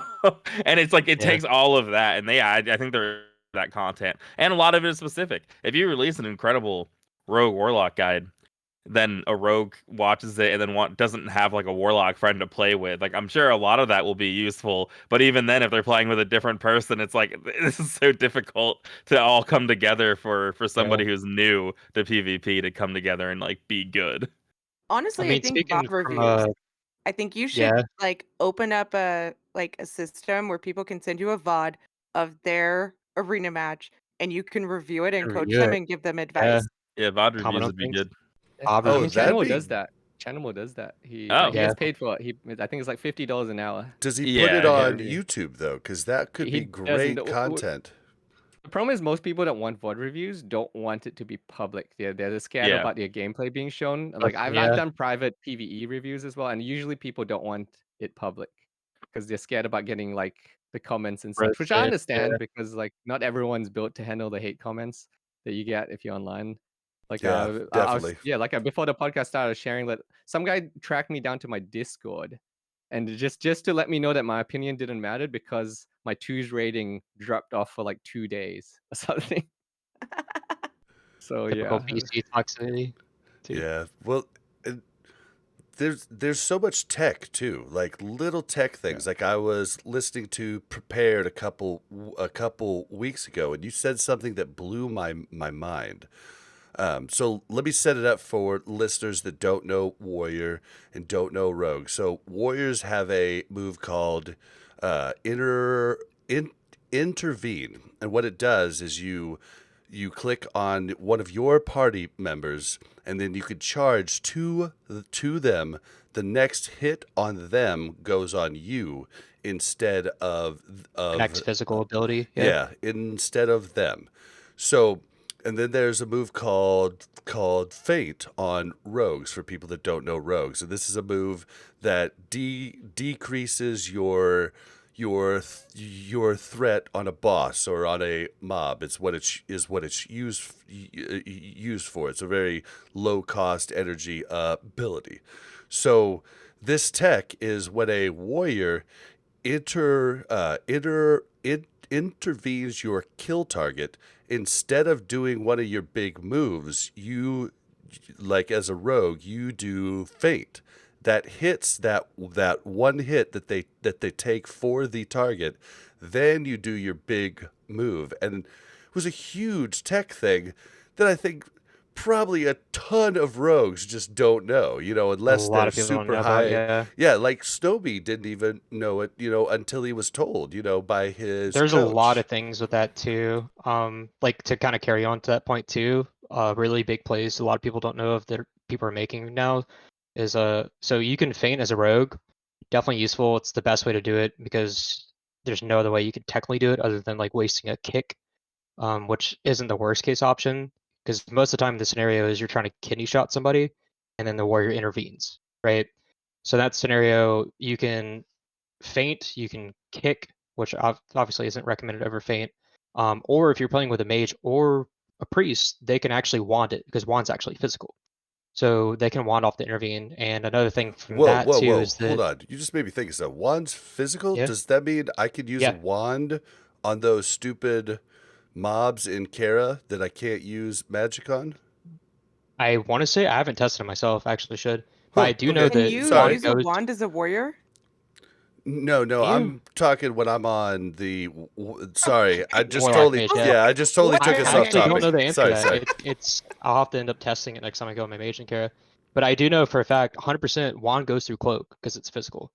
So that's something really toxic. If you ever get a situation where like you're playing any kind of caster comp and you run into a rogue and he cloaks and he has cheat death up or something like that, and you're the priest or the mage in scenario, wand does go through cloak, 100%. So if That's you a need that last bit of damage, just close in, it goes through it. that's a crazy Which tip most things go too. through cloak. Like So that's something you would a never lot of people think. don't know that. Yeah, absolutely. Yeah, it was new to me. I didn't know that ever was a possible thing. I mean, the So trickiest thing for people getting into arena is that you probably need, I'd say, maybe 400 or 500 games, depending on how fast you learn and how fast you adapt, just to learn key bindings. Just key bindings alone Yes. get is fluid with your probably keys, like yeah. 500 games. Yeah, Like, Okay, muscle I'm glad memory. it's not just me, because I'm just like, I get in No. there and I just am like mind blown. I'm like, I'm sorry, guys. I was stuck in cat because apparently my keybind doesn't get me out of cat in this form, but it does in bear. Like, I don't even know what's happening. Yeah. From personal yeah. experience, even yesterday, I spent 2 hours yesterday making new binds and making like putting in new macros on my rogue, just so I can like transfer between all my rogues, and that's still me. Like I've been playing rogue since back in the day, like forever ago. And it's just constantly still changing, still trying to fix things and like min max. I don't recommend doing that for a lot of people just because like you want to be comfortable with your bindings more than fixing things like that. But if you ever feel like you can, you definitely have to put like me. I know that I did that, so I have to like queue and get used to these bindings, and it's gonna take me like a month before I'm fluid with them. You Yeah, know, and you still right? make mistakes. Even now, I'm And you playing still at do what, it, like yeah. 2K plus, and I still sometimes I'm like, I blinded target I two instead blinded of the wrong target one. target, Sorry, yeah. sorry. Like I did Why'd wrong you one, blind the wrong one. priest? We'll I'm go next. sorry. Go next game. It's okay. We'll just forget about this game. And it still Yeah. happens. It happens like all the time. And Mhm. that's again, it goes back to the barrier of entry. It's a lot of games you need. And the Yeah. the big thing is beginners get overwhelmed because like even just to describe an example. So to describe an example, like I play Rogue Luck and literally the most popular comp in twos right now is Warrior Druid because they're just really common classes and there's a lot of warriors out there. Easy comp to play. People just queue that. Just the opener alone, there's so much stuff going on. Like as soon as I zone into the arena, I'm already thinking, okay, I'm gonna sprint at the warrior because I need my warlock shield to be. We want to get into the fight quickly because he's got a shield up for like 30 seconds or whatever it is. Then I'm gonna sap the warrior. Then I'm going to look for the druid, pop my goggles to find him easier. Then I'm gonna kick. I'm gonna use my shadow step cheap shot macro to step to the druid as soon as he steps out. He can't get more than 2 globals off, otherwise we're in trouble. Then I'm gonna gouge him, kidney shot him, and at this point the warrior's probably gonna be starting to run towards me. Then I have Evasion, get ready to, to trick yeah, I have to intercept. evasion, maybe trinket if he jumps to me. Then I have to Switch through vanish your cheap shot fucking the chain warrior. offhand. Yeah, I have to like vanish cheap There's shot the so much stuff. warrior, and then it depends if it stuns. If it doesn't stun, I have to probably prep and redo the cheap shot or try again to CC the warrior for a second because there's 45% chance he resists stun. And this whole time, I'm also seeing whether CC's lands on the druid that I just switched off. Because if the CC doesn't land, then I have to use my blind immediately. Because if the druid gets any heals off, we lose, basically. And then, while all of this is happening, I'm also stacking 5 wounds on the warrior. So, like, when you I feel have, like, like all you're of that. every rogue I go against, but not even close. I Yeah. just feel that's When you're what dealing happens with to a me. rogue, you're like, wow, he's playing rogue, and then you get like behind the rogue, like Snovie's saying, and it's just like they're min-maxing everything. It's like Yeah. stun DR, opponent CC, like Well, everything. Like, what is my one opponent doing positioning? before I forget, one beginner tip for everybody: if you're going against a rogue and you get sapped, especially in twos, probably threes too, fives, maybe you can get away with doing something different. But if you get sapped, do not trinket out of sap. You will get blinded, And if the rogue's good, you get sapped out of blind. You're going to be out of the game for at least 20 seconds. So do not Yeah. trinket I sap. think the only class that's acceptable to trinket sap at this point is mage, just because you have so many outs otherwise, and it's just like trinket mean, Nova it's rogue, but yeah, that's it's the only literally if class I like think. But I think this goes back to what we were saying, where there's so much dynamic adaptations, where mages in particular, they love to trinket Nova to try to get a rogue out. But if the rogue is also very good, the rogue's gonna step back while he trinket Novas. He's gonna whiff the Nova, then I'm gonna resap you, and now you're sitting in a sap with no trinket. So Yep. it's like And there's then adaptations like that where it's kind of crazy. I was playing against Nien. I don't know if any of the listeners know Nien, but Nien was a former league pro. He's like a former rank 1 WoW player as well. He plays a lot of WoW. And even like you were bringing up the intervenes earlier where a warrior can intervene to a target. So we were playing him and his team's like 2300 rated, and we were destroying them because Roguelock just destroys warrior healer usually. yeah, There's not much he can do about that, even if he's really good. But he started making adaptations where he'd like, okay, well, you guys are sapping my priest at the start. I'm gonna intervene to my priest, and we're gonna run at you. So now you can't sap the priest at all during the initial Russian. and then now we play this mind game of, okay, well, then do I open on the warrior instead? Like, how do we deal with this intervene timing now? Pull back, wait off to intervene. That kind Yeah, of so gets it's into like it's really funny too that it comes from classic vanilla. You see a lot of these I don't know what player base it technically is. Maybe like private servers, but it seems like just kind of the classic vanilla players. They're using Skull of Impending Doom in oh the yeah, opener. the skull. You have warlocks just running in and popping Skull against like rogue teams and just to get combat, right? And then they just cancel it off so they don't like lose too much health mana. They're doing that to avoid the sap, and you're just like, wait, what's going on? And that's something that's going on in Arena too, which Yeah. honestly, from what I've seen from the private server community, they hate it. Like, what are you doing? That's cheating, right? Well, private Or, like server classic players hate vanilla anything players, that's it's like, different from private yeah, yeah, yeah. servers. So it's funny to see stuff like that, and like I said, like we said before, it's like challenging them. So I like that kind of stuff. But But I mean, all this yeah, stuff goes back to what we were saying is like this is why arena is really fun if you're a hardcore PvPer, because like we deal with all these things and it's really fun to challenge ourselves to be like, okay, you he's have to doing this, so now adapt. I got to do this. It's interesting. But Yeah, the problem is that again, it's like for the average player, getting to this level where you can do this stuff is such a grind that it yeah. feels hard for them to get to that level. Because it It's depends on how really you take it, right? It's either yeah. interesting from like our standpoint, we're like, oh, I can improve. That's something new. I can do this. The counter him. You're getting excited because you can play better, right? Whereas other people are just like, wow, that's frustrating to deal with. I don't want to do this. And it depends on the type of person. So I mean, are there ever comps you come up against where you're just like, I can't beat this comp with the comp that I have? I, It depends what you're playing, honestly. It depends on what you're playing. Some comps, it depends if you're playing twos or threes as well. Twos is a lot more rock yeah, paper scissors, but usually there's things you can do. But sometimes some comps just have comps that if they're equally skilled, you're going to lose. There's literally nothing you can do sometimes in twos. But there's that's like why soft the counters and hard counters. yeah. Yeah, Yeah, sometimes that's why it's the S tier comps are the ones with the least amount of those a lot of the times. Like I play Rogue Lock, that we have counters, but even against the counters, we have a chance. Mhm. And that's why Rogue Priest is very, very strong right now. They don't have a hard counter. They have difficult matchups sometimes, but they don't have a hard counter. A Rogue Priest, you can win against anything potentially. you And have it more depends. room for Factions, like it's faction error related too. as well. Yeah, it's faction related as well. Like if you play a Horde Rogue right now, you know that perception sucks. Yeah, Going against human rogues is rough. So you play around there's that a stuff. huge stealth meta, and it's honestly Yeah. like frustrating to deal with, but sometimes it's kind of fun and interesting. But yeah, it's kind of out of control, honestly. Yeah. Well, Next season will be a little bit better though. yeah, give us kind of some baselines of where people can start seeing success, like resilience cap for certain classes, stuff like that. Honestly, Uh, personally, I feel like 300 Brazil, once people kind of get that, which is like, it's hard to get this season, obviously. Next season's going to season be a 2, lot yeah. easier. Season 2. Yeah, when I was playing beta and everybody was about 300 Brazil, the game felt really just fluid. Like nobody was dying too fast.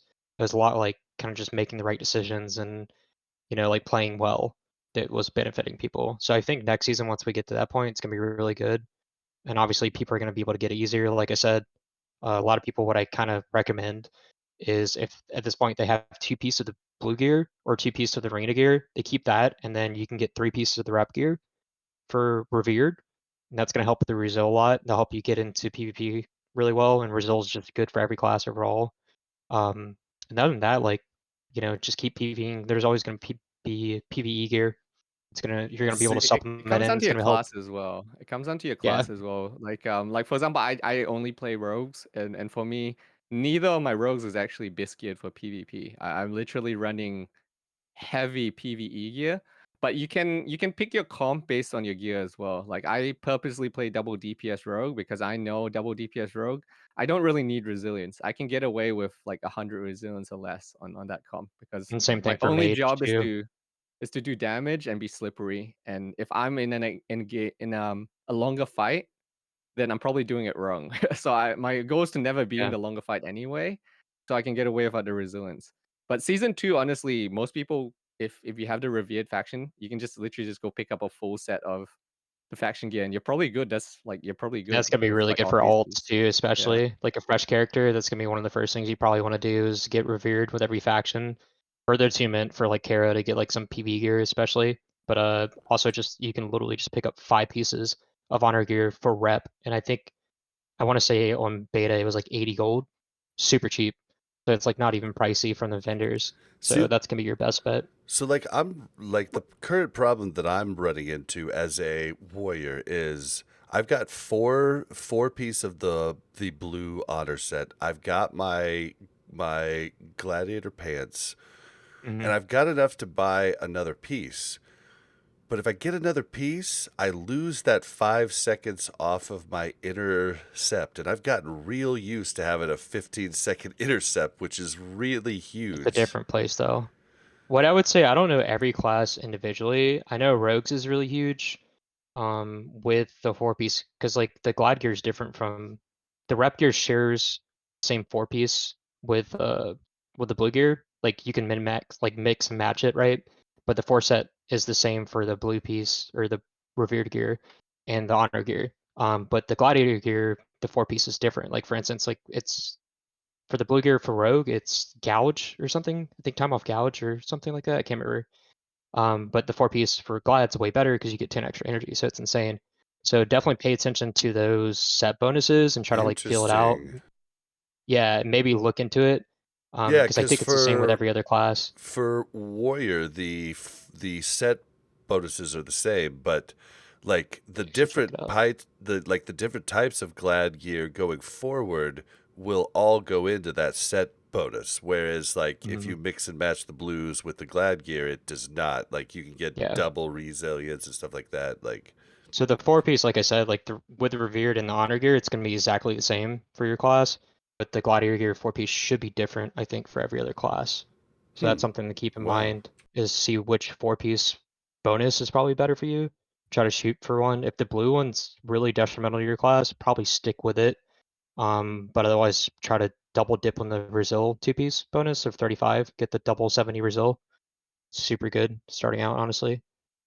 Yeah, honestly, I feel like a lot of people are looking at season 2 and hopefully thinking that a lot of people will come back because for the PvP front, just because the barrier of entry will be a lot lower. If you're a PvEer, you have the rep, you pick up your full set of revered gear, and they'll get you to like I think a minimum viable level for arena where you're perfectly fine. You probably have what, like 200 plus resilience at least at that point if you have a full set of rep gear, and that's a decent starting point. I think like a big problem is a lot of people look at their gear and they're worried that it's going to hold them back. But really, for the most part, you can get to you can get to 2K plus with low resilience just fine if you're skilled enough. You just have to fill in the skill gaps really. And at the 200 plus resilience, you do okay. It's going to be obviously challenging a little bit, but when the skill comes into play, like the good example is my partner right now in twos reality. I'm playing with his alt because his main's playing with a different rogue. So his alt is literally in like 200 resilience, blues, doesn't even have PvE gear, but he makes it work just because we adapt our strategy more. We make sure we're doing the right things to try to mitigate the amount of damage he's taken. A big thing you can do if you're finding you're getting blown up as well, for a lot of classes, is you can get engineering right now, get the belt, and it's 4K damage prevention for 8 seconds, and it doesn't backfire that often. That's why there's a big meta in engineering right now for PvP. Is almost everyone's an engineer now in And Yeah. teams. tip, Those are two really good points only that you brought up too. yeah, only use the belt when you're about to die. Don't use it at full health. Yeah. So, but like kind of what you're getting What? at I is heard that it's more on about getting prepared podcast. yeah. But But listen, usually people always ask me, "Did you use your Hellstone?" And I'm like, "No," because I literally went from being stunned to feared to cycloned to stunned to feared. Like, even if I trick it out, like there was Yeah, zero she's talking opportunity. about but you're talking about in fives, and fives is just chaos. fives, yeah, you have a lot less room for error. But the Yeah. biggest Well, thing that's yeah. most important is like not gear, but just getting the reps in, knowing your class, knowing the comps, and just playing games. More of a gear. Like gear, don't let it keep you from getting in and playing the game because that's the most important part is just getting the know-how and just making mistakes and learning from them. That matters way more than gear. But gear definitely helps and you do want to shoot for it. Yeah, because there's a lot of like the tactics and strategies top level PvPers are doing. You're not going to be able to do it at the start anyway. You just got to get a rest because Right. you need the game. Basically, you need the game to slow down, and the game's not Mhm. going to slow down for you until you're so used to the situation you're in that you actually have the know-how to, or the extra focus to look at what else is going on. Like Yeah. I like to watch Snuts a lot, who's a pro WoW player, and if I ever watch him, you can see everything basically because he's able to control his character, plan out his strategy, but at the same time, he's always watching everyone else in the arena. So you see that while he's executing all the strategies, he'll actually be line of sighting the other guy. He'll be like hiding behind a pillar at the perfect timing just to dodge the sheep that's incoming on him. But there's no way the average player is going to be able to do that at first because they're so focused on just like landing the cheap shot or whatever ability they're doing that they Playing have their no own idea character, yeah. the mage is back there casting a sheep on them, right? So And you that's a need good to point because that's what you want to get those shoot for games. is to Yeah. have that awareness of not only yourself but your opponent and your teammates. And that's why like twos is going to be easier to start for a lot of people, and then threes will be a little bit harder. It's that same kind of gap just getting into twos. Period is you want to be able to do your own execution. Like this is your rotation, this is what you do, this is the strat. But also like oh this like say you're opening on like it's mage priest or something, and you're opening on priest like he's saying with the polymorph and whatnot, you want to have situational awareness of where the mage is to avoid his cast if you can, just by moving slightly. And that's so next level and it'll help you so much. And just like to get to that next 100 plus rating that you need to, just doing little movements like that and just getting used to the game that you can make little moves like that. And you'll notice the top tier players doing things like that a lot just because they're so used to it and they're watching not only what other character they're not fighting, they're not using abilities on is doing, but also what their teammates have available. You know, like say if something happened to them, like they did get polyed, or they're about to get polyed, and instead of LOSing, they can get off extra globals because they know their mage they're playing with has a CS available, and he could CS that. You know, it's just there's so many little things like that, and the more you get the reps in, the more you familiar you get with it, and the more casual it gets, and you can just get really fluid with it. So That's getting the And kind I of think games it's in, like this it's level really system, important. Yeah. right? Where you can't do that until you master these things down here, right? And I think It's a step. be right, but because so many people who want to be good at PvP, they watch the pro players or the really like good It's easier to streamers. see and commentate on than actually perform. That's like where Yeah, we kind of like and it's talked about like the coaching situation. Yeah, it's yeah, and easy they're to like, I say need to like do that. And it's like, you can't do that until you have these 25 other things. Like, it doesn't the matter best if way you line of to. sight the sheep Mhm. if you don't do anything else, right? Like, The best response to that I've heard is just like, give me time, I'll get it down. And that's the best thing you can tell somebody is just like, I'm capable of doing this and I want to do it and just give me time. Because that's right. like exactly what you need to do. You know, the only thing, the main thing they don't want to hear is like, well, I can't do that. Like, what do you do? Like, what do you mean? Or getting frustrated because they're getting overwhelmed, like we were Mhm. talking about before. So those are big things that you want to try to avoid. So just stay I, optimistic and just I feel you just have to focus on one thing at a time. That's something I took over from my snowboarding as well. absolutely. Like you're never gonna be able to do everything, but you just focus on like what's the biggest thing that you need to focus on right now, and then you just focus on that until it becomes second nature. Then you can start adding other things, like your situation where you're getting like chain CC'd. like you probably have to pay attention to like what you trinket exactly, That's right? what Like I'm actually working Yeah. on now yeah, too. like And a it's lot my of positioning, right? Like yeah. I was in the wrong spot. That's why I was able to get chain CC'd. Like I get that. Yeah. Yeah. You also need to know like the other team's win conditions sometimes, but that's like a little bit down the line. But like for example, when I'm playing Rogue versus a lot of teams in twos, my win condition is if I know this guy trinkets, he's gonna eat a blind and we win. Basically, like I know as like Blind, if I'm tap, versing another reset, Rogue, and just start on them again. yeah. Yeah. As soon as I Just see under the yours. other Rogue, he doesn't have trinket, he doesn't have cloak, which means my Warlock can blow him up with dots at some point as well. Then I know instant blind. Instant blind, I vanish. I'm gonna sap him, we're gonna reset, and then we're gonna kill you with a kidney shot. Because now you have nothing. So like You guys, you I am really good at yeah. healer when nobody touches me. Just Yeah. saying. If I'm not bugged, if nobody's focusing on me, I'm really good. I notice a lot. I CC really well. The moment like one person gets on me and then two people get on me, I'm just like, I I mean don't that's even the remember what hardest button. part actually. Is Those are what I two still different struggle with personalities. now Yeah. is that when you get focused on and things go off script, knowing like what do I do right now? I'm getting destroyed by like these guys When I play jumping the on top game, of me. I'm I don't being know what to do. focused. You Yeah. Like I'm start supposed to be doing this, but I can't yeah, do this. the average reaction and what even I still do sometimes with if it's a really awkward situation is you're gonna hit your trinket, then you're gonna just start pressing everything you have and you're Yeah, gonna Dude, panic panic. I and you're do gonna that die. all the time. I'm like, Yeah. A ah. lot of that's everyone's biggest problem. Yeah. I My go to biggest bear and I'm like, I can run away. my No. biggest advice for people in that situation, because it's the worst thing in the world. I've obviously in PvP getting trained, and it's more prominent for healers, especially this season. Like, but Yeah. just stay calm. Don't press your buttons too fast, and just worry about positioning. Like at that point, you're like, they're on me. How can I make this guy get off me or make him in a bad scenario, right? Like say I'm playing rogue and there's a warrior on me, right? Terrible situation. You don't want that. It's terrifying because you're hitting them, you're feeding them rage, and they're just like pumping into you, and you can't really out pump them, right? So what's the best thing you can do in that scenario is pull them out of line of sight of their healer. So if they want to keep pursuing you as the target, then that's where you start focusing on positioning rather than whatever else you're going to do That's a technically, right? really hard thing to do too, is to And it's like yeah, it's think hard to about that and engrave be that in your like, head because you just want to like, what can I do to survive? Oh my god! But the biggest thing to do is just have faith in your healer, because they're not on your healer. Your healer has globals to spare. They have cooldowns to spare, and you should just be communicating with your healer well, making sure you're staying in line of sight of your healer, why as well as bringing them out of line of sight of their healer.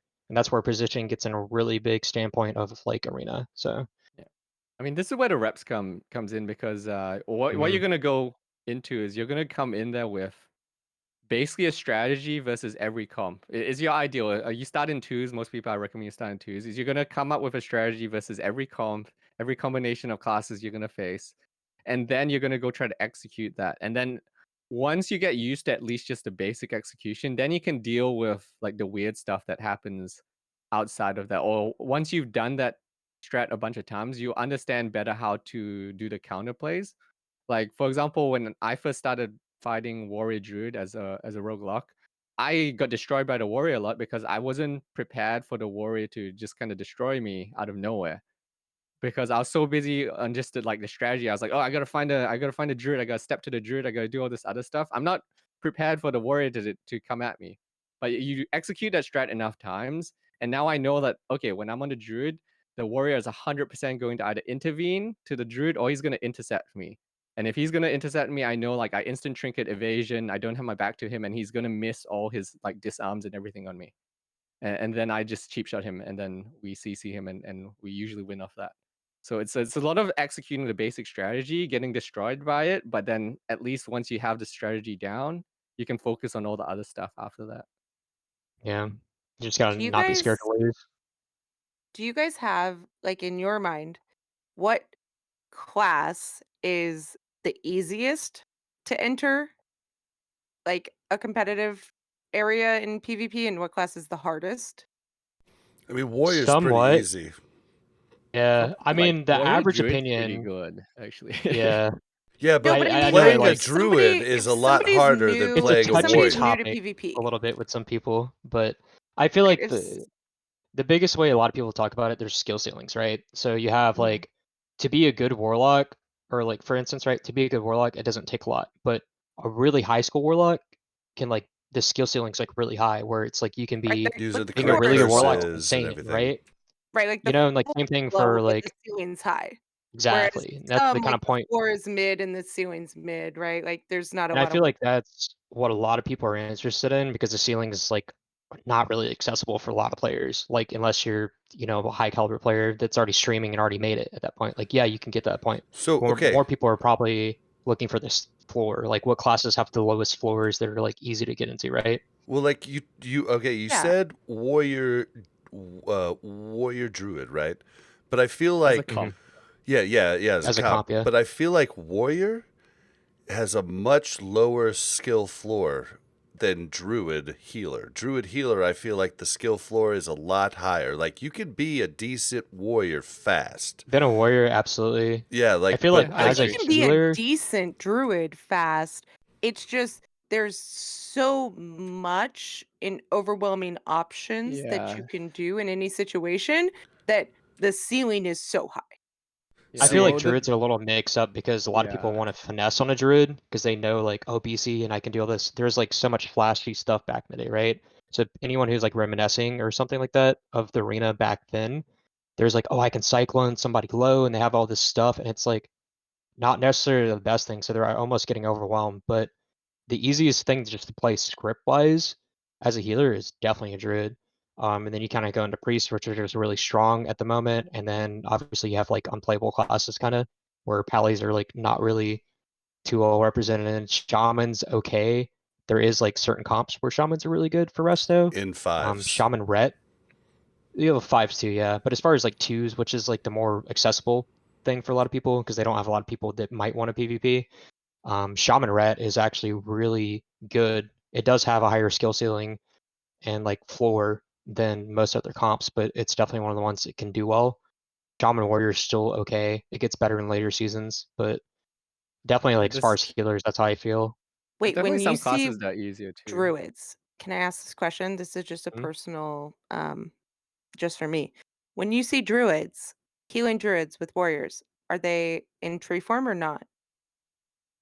It I depends feel on like them actually. it's the Right now, matchup, doesn't yeah. matter where a lot of them come out in tree form. If I'm against a warrior druid, a lot of them start off in tree form, but then that gets into a whole strategy of like I'm actually watching the hots to see if the druid doesn't have hots, we're probably gonna just blow up the druid.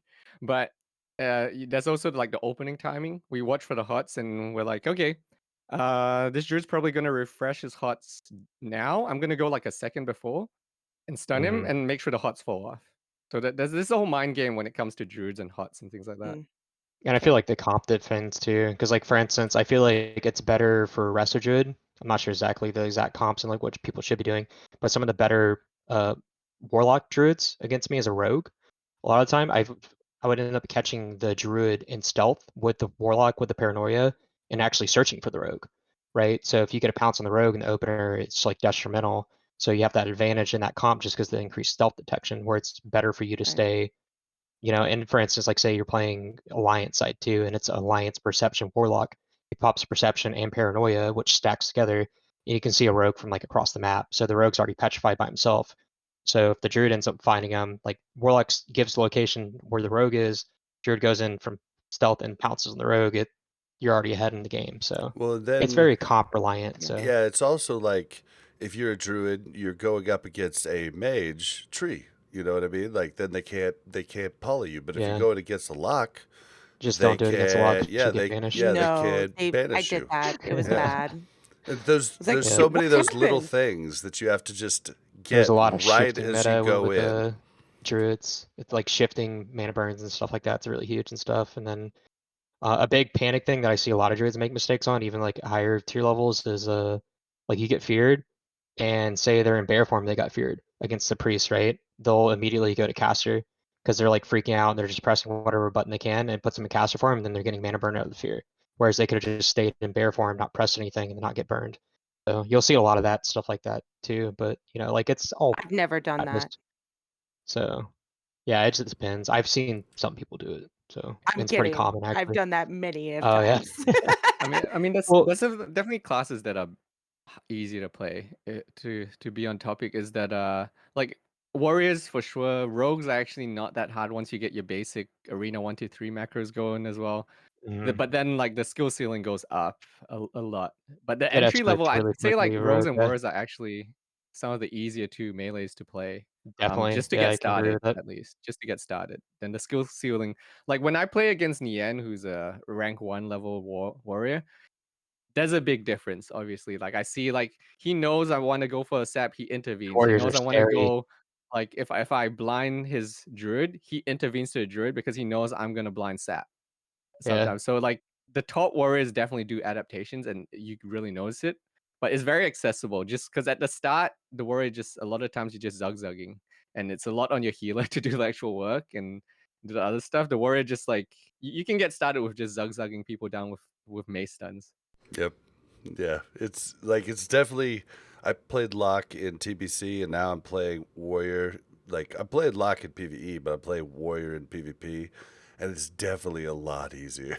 Like it's night and day for me. And like Warlock's a lot of that class that's like you're getting trained and you're like panicking and like, what do I press? Like, what do I do? This well, guy's on me. I can't move. There's no and mobility. You're like, and you just have so many options. Like like you're gonna be wanting to put curse of tongues on this guy and want to like do this on this guy. Whereas warriors, it's like, well, you should probably, even if you're trading this guy, you should probably disarm the warrior who's right next to you. It's like yeah. it's a lot There's not a simpler, at lot of least for finesse with me. Warrior, I feel like, and there's a lot more with Warlock, so it kind of like leaves you like, what buttons do I press and when? A little bit more with Warlock. Yeah, Warlock's skill cap is definitely crazy high because they have so many abilities and so many things they could be doing in any given global that I think like that's why people look at Chanimo and think he's so good because he uses his globals and such really efficiently to do the right things. And that's a lot of like the decision making that comes with thousands upon thousands of arena games.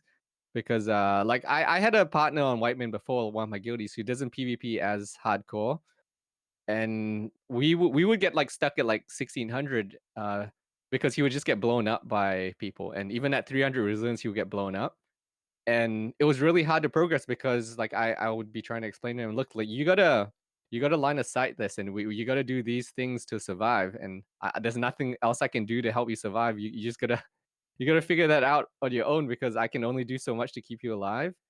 And it's yeah, there's a skill ceiling there for just being able to improve as well. Is that like a lot of people don't realize the people that are really good at PvP and that have gotten really good, they spend a lot of time self-reviewing themselves as well.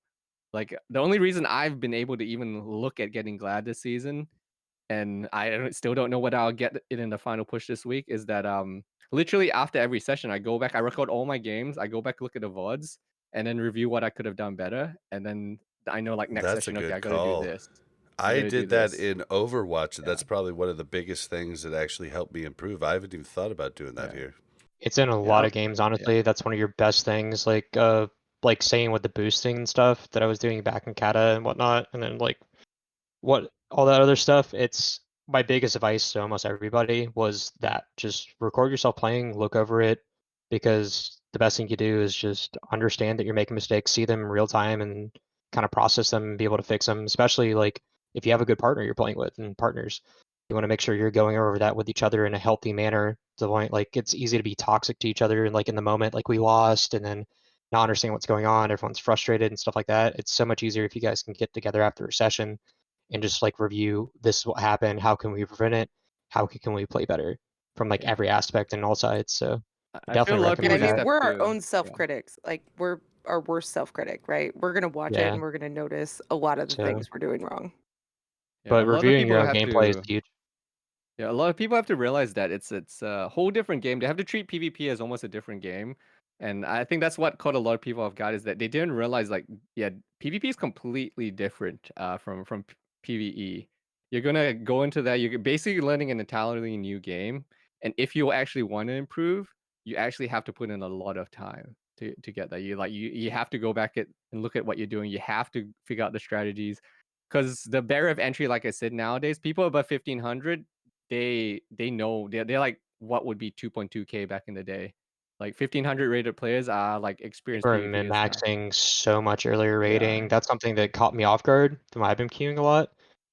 is the fact that people in sub 2K bracket have like everything min max. Like for instance, for Rogue, it's like they have Night's Eye Panther, the increased stealth on their trinket. They have goggles, the engineering goggles, which are on use, which gives you perception and actually stacks with perception. And then they all have belt. Like almost everybody I ran into 1800 plus, like sub 2K, like sub 2.2, everybody's min max like that. That they have belt, like goggles, like everything they can do to give them the edge over somebody else. And you just, at least from my personal experience, I wasn't expecting people to be that prepared, but they definitely are, and it's alarming sometimes. Sometimes, like, you know, if you don't even understand why you lost or they have that, it's even worse because you're just frustrated because you don't understand it. So that's something just to keep in mind, and it's just like review things and kind of understand and look into all those little things that can give people edge and try to invest in it yourself. Like Snomie was saying with the NG belt, that thing helps so much. It's a 4K absorb, and it's like recommended for a lot of people, especially in the lower brackets of like 2v2.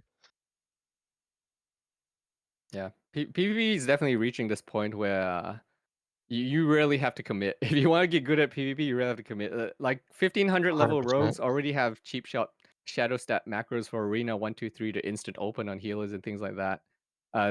It's gotten to a level where you have to be dedicated to PvP. If you actually want to get like 2K plus, you're probably investing a lot of hours into PvP, like an excessive amount of hours almost.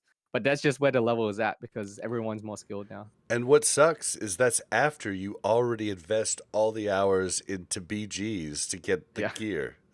Yeah. I mean, the And that's funniest thing is a the lot of the top level players don't even like doing that themselves. Like I know Channel optimal setup right now is to drop his jewel crafting and go engineering because he doesn't have the belt and it actually holds him back a little bit in twos. He just covers it with skill gap, but he optimally should have that. But he doesn't want to do that because doing that means he has to go swap his honor gear around, which is another 20,000 honor he has to grind, and he's not doing that. Even the top level players at PvP all day don't want to do that stuff. It's crazy. Yep, you've been quiet. Do you have anything to add in? Yeah, I plan on hitting Gladiator by a series of extraordinarily lucky mace stuns every game. I just have like Warriors are 100% actually Good luck. stun. Yep. I hate fighting warriors. It's so RNG. Sometimes you play it perfectly, but the warrior will mace stun you twice in a row, and it's like, well, what can I do? I trinketed they Okay. have and then he mace stun RNG me over again. you. Dude, Yeah, it's like they have mace stun and they're resisting all your stuns, and you just feel like worthless. You're like, oh god, he resisted cheap shot. Oh, he resisted kidney. Oh god, he mace stun me through evasion. Oh god. we were doing fives the other day, and our guild leader Harskar, he was on his like fresh warrior, and he went right in. He did whirlwind and stunned 4 people, and we were Nice. able to kill. We were able to kill the target because no one could move. It was hilarious. The best thing is Torrens with their increased like range and whatnot, mace stunning people through pillars. It's great. Oh man, yeah. Well, I mean, we could probably talk about this forever, but I think unless you guys have anything to add, like I think we covered a lot of stuff. Like there's still so much more to cover, but I mean that's your whole point. Your biggest tips from what I took from this conversation is just get the reps in, just get the games in. You're going Just to play the learn game. and just keep an open mind, talk about the games afterwards. That's the way you're going to get better. Or give up entirely. That's the Oh, yep. I mean, you Hey! don't really Yep. credit Into people this for that. the podcast. It's time like I give up. investment, the A good point is to make there's plenty of game left. Like every Yeah. different season's a different experience. So, you know, get in like this season, keep in mind it's gonna be nothing like next season. Season 2 is gonna be different. Season 3 is gonna be different. Season 4 is gonna be different. So don't rush into it. If it's frustrating at this point, you always have a chance to get into a completely different Yeah. arena environment coming on season. So I'd say the main thing is yeah, just get the reps in and always focus on just one thing that you're working on. Just always focus on one thing and just learn general strategy. Like that's all you got to do at the start. Get your keybinds figured out, have a general strategy for every comp, and focus on improving one thing at a time. And you get there eventually. It's just you just have to be willing to grind. Like there's a reason I have 700-800 games of just Rogue Warlock alone.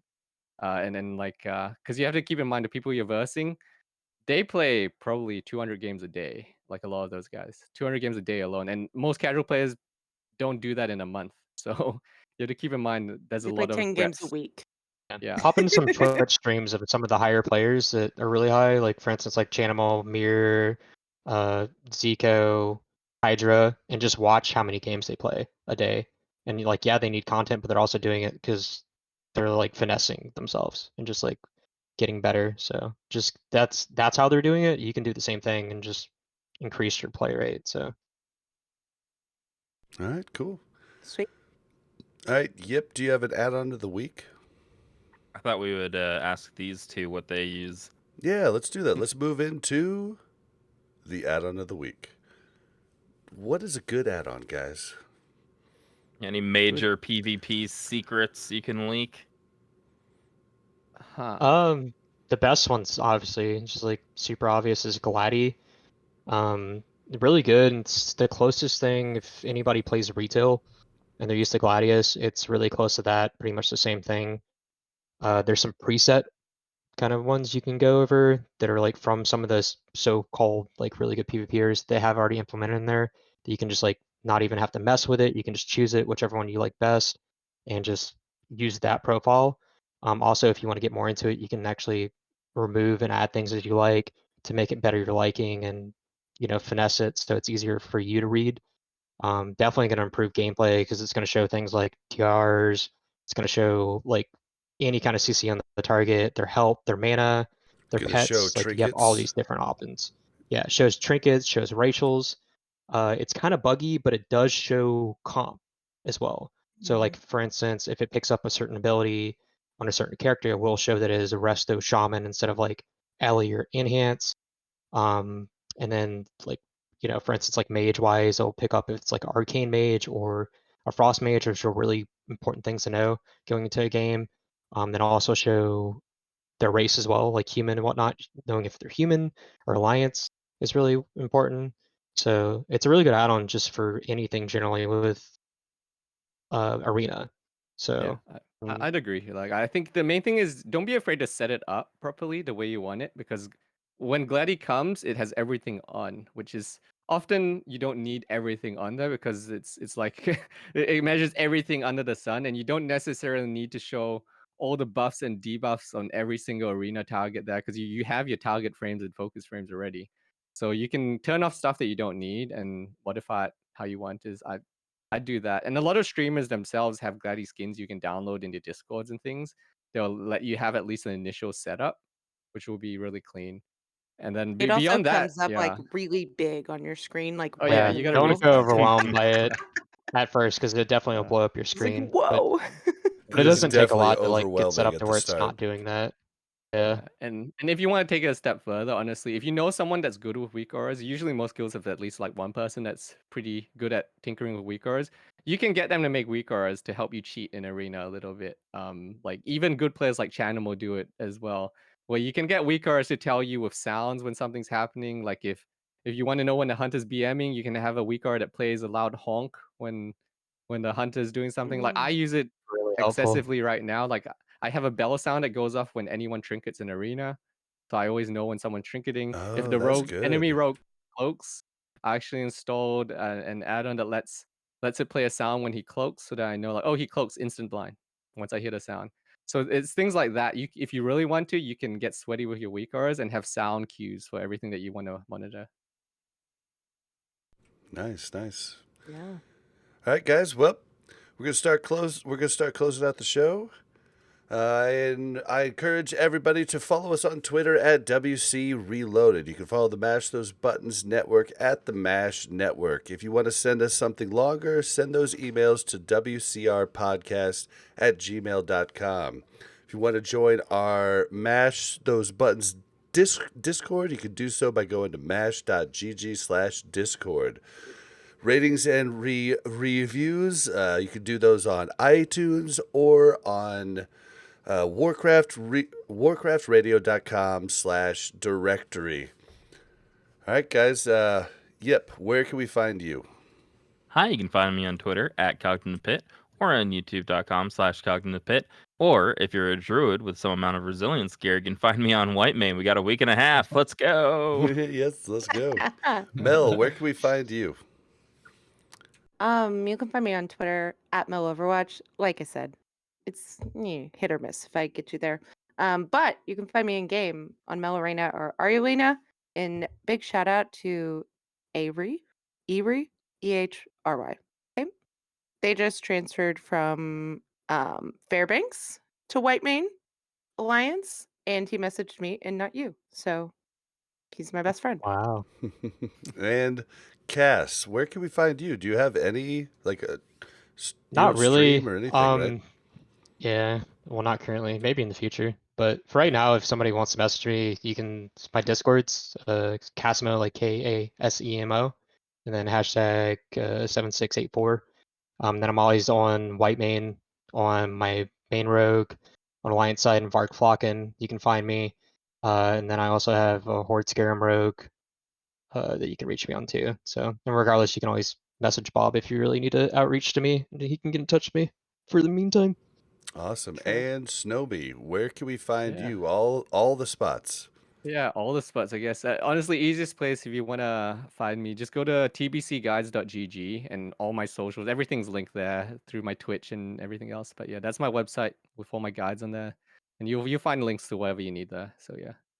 Yep. And we've had people reach out to us asking us to cover speed run content, and I have pointed them to you every time because we're not really equipped to do that. We don't do it. But if you check out Prepared Podcast, like they usually have a segment in the show where they go over speed runs, and Zyrene explains the reasons why different teams do what they do, and it's awesome if you're into speed runs, because I'm into watching them, but I'm not equipped to really talk about them. So if you guys are ever interested in that, Prepared Podcast is awesome for it. Yeah, thank you. Thank you for the shout out. Yeah, Zyrene's very good, by the way, for people who don't know. Zyrene is a hardcore speedrunner player, so that's why I have him as a co-host. He knows all that stuff. Yeah, and Really well. he'll rub people the wrong way at times, but once, like, he kind of rubbed me the wrong way, like, Don't we early all? on, but like you learn that it's okay. Like, I don't know how to explain it. Like, it just gets okay. Like, and like I don't even He's notice very it frank. now. Yeah. He's very frank about everything. So he's not gonna like sugarcoat stuff. If he has an opinion, he'll say it.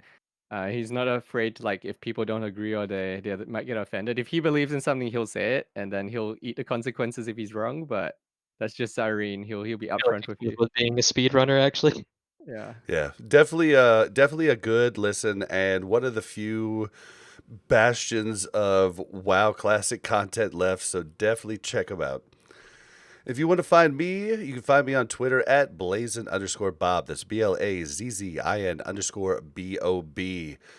I might start streaming again sometime, but streaming is just so tough. But if you want to follow me for the chance I might stream sometime soon, it's twitch.tv/blazingbob. I don't know how you do it, Snow. Like, streaming is tough. It's tiring, man. I mean, that's why, like, I don't stream as much when I'm making content. You see, anytime I'm making content, you see my streams numbers drop because I'm busy making content usually.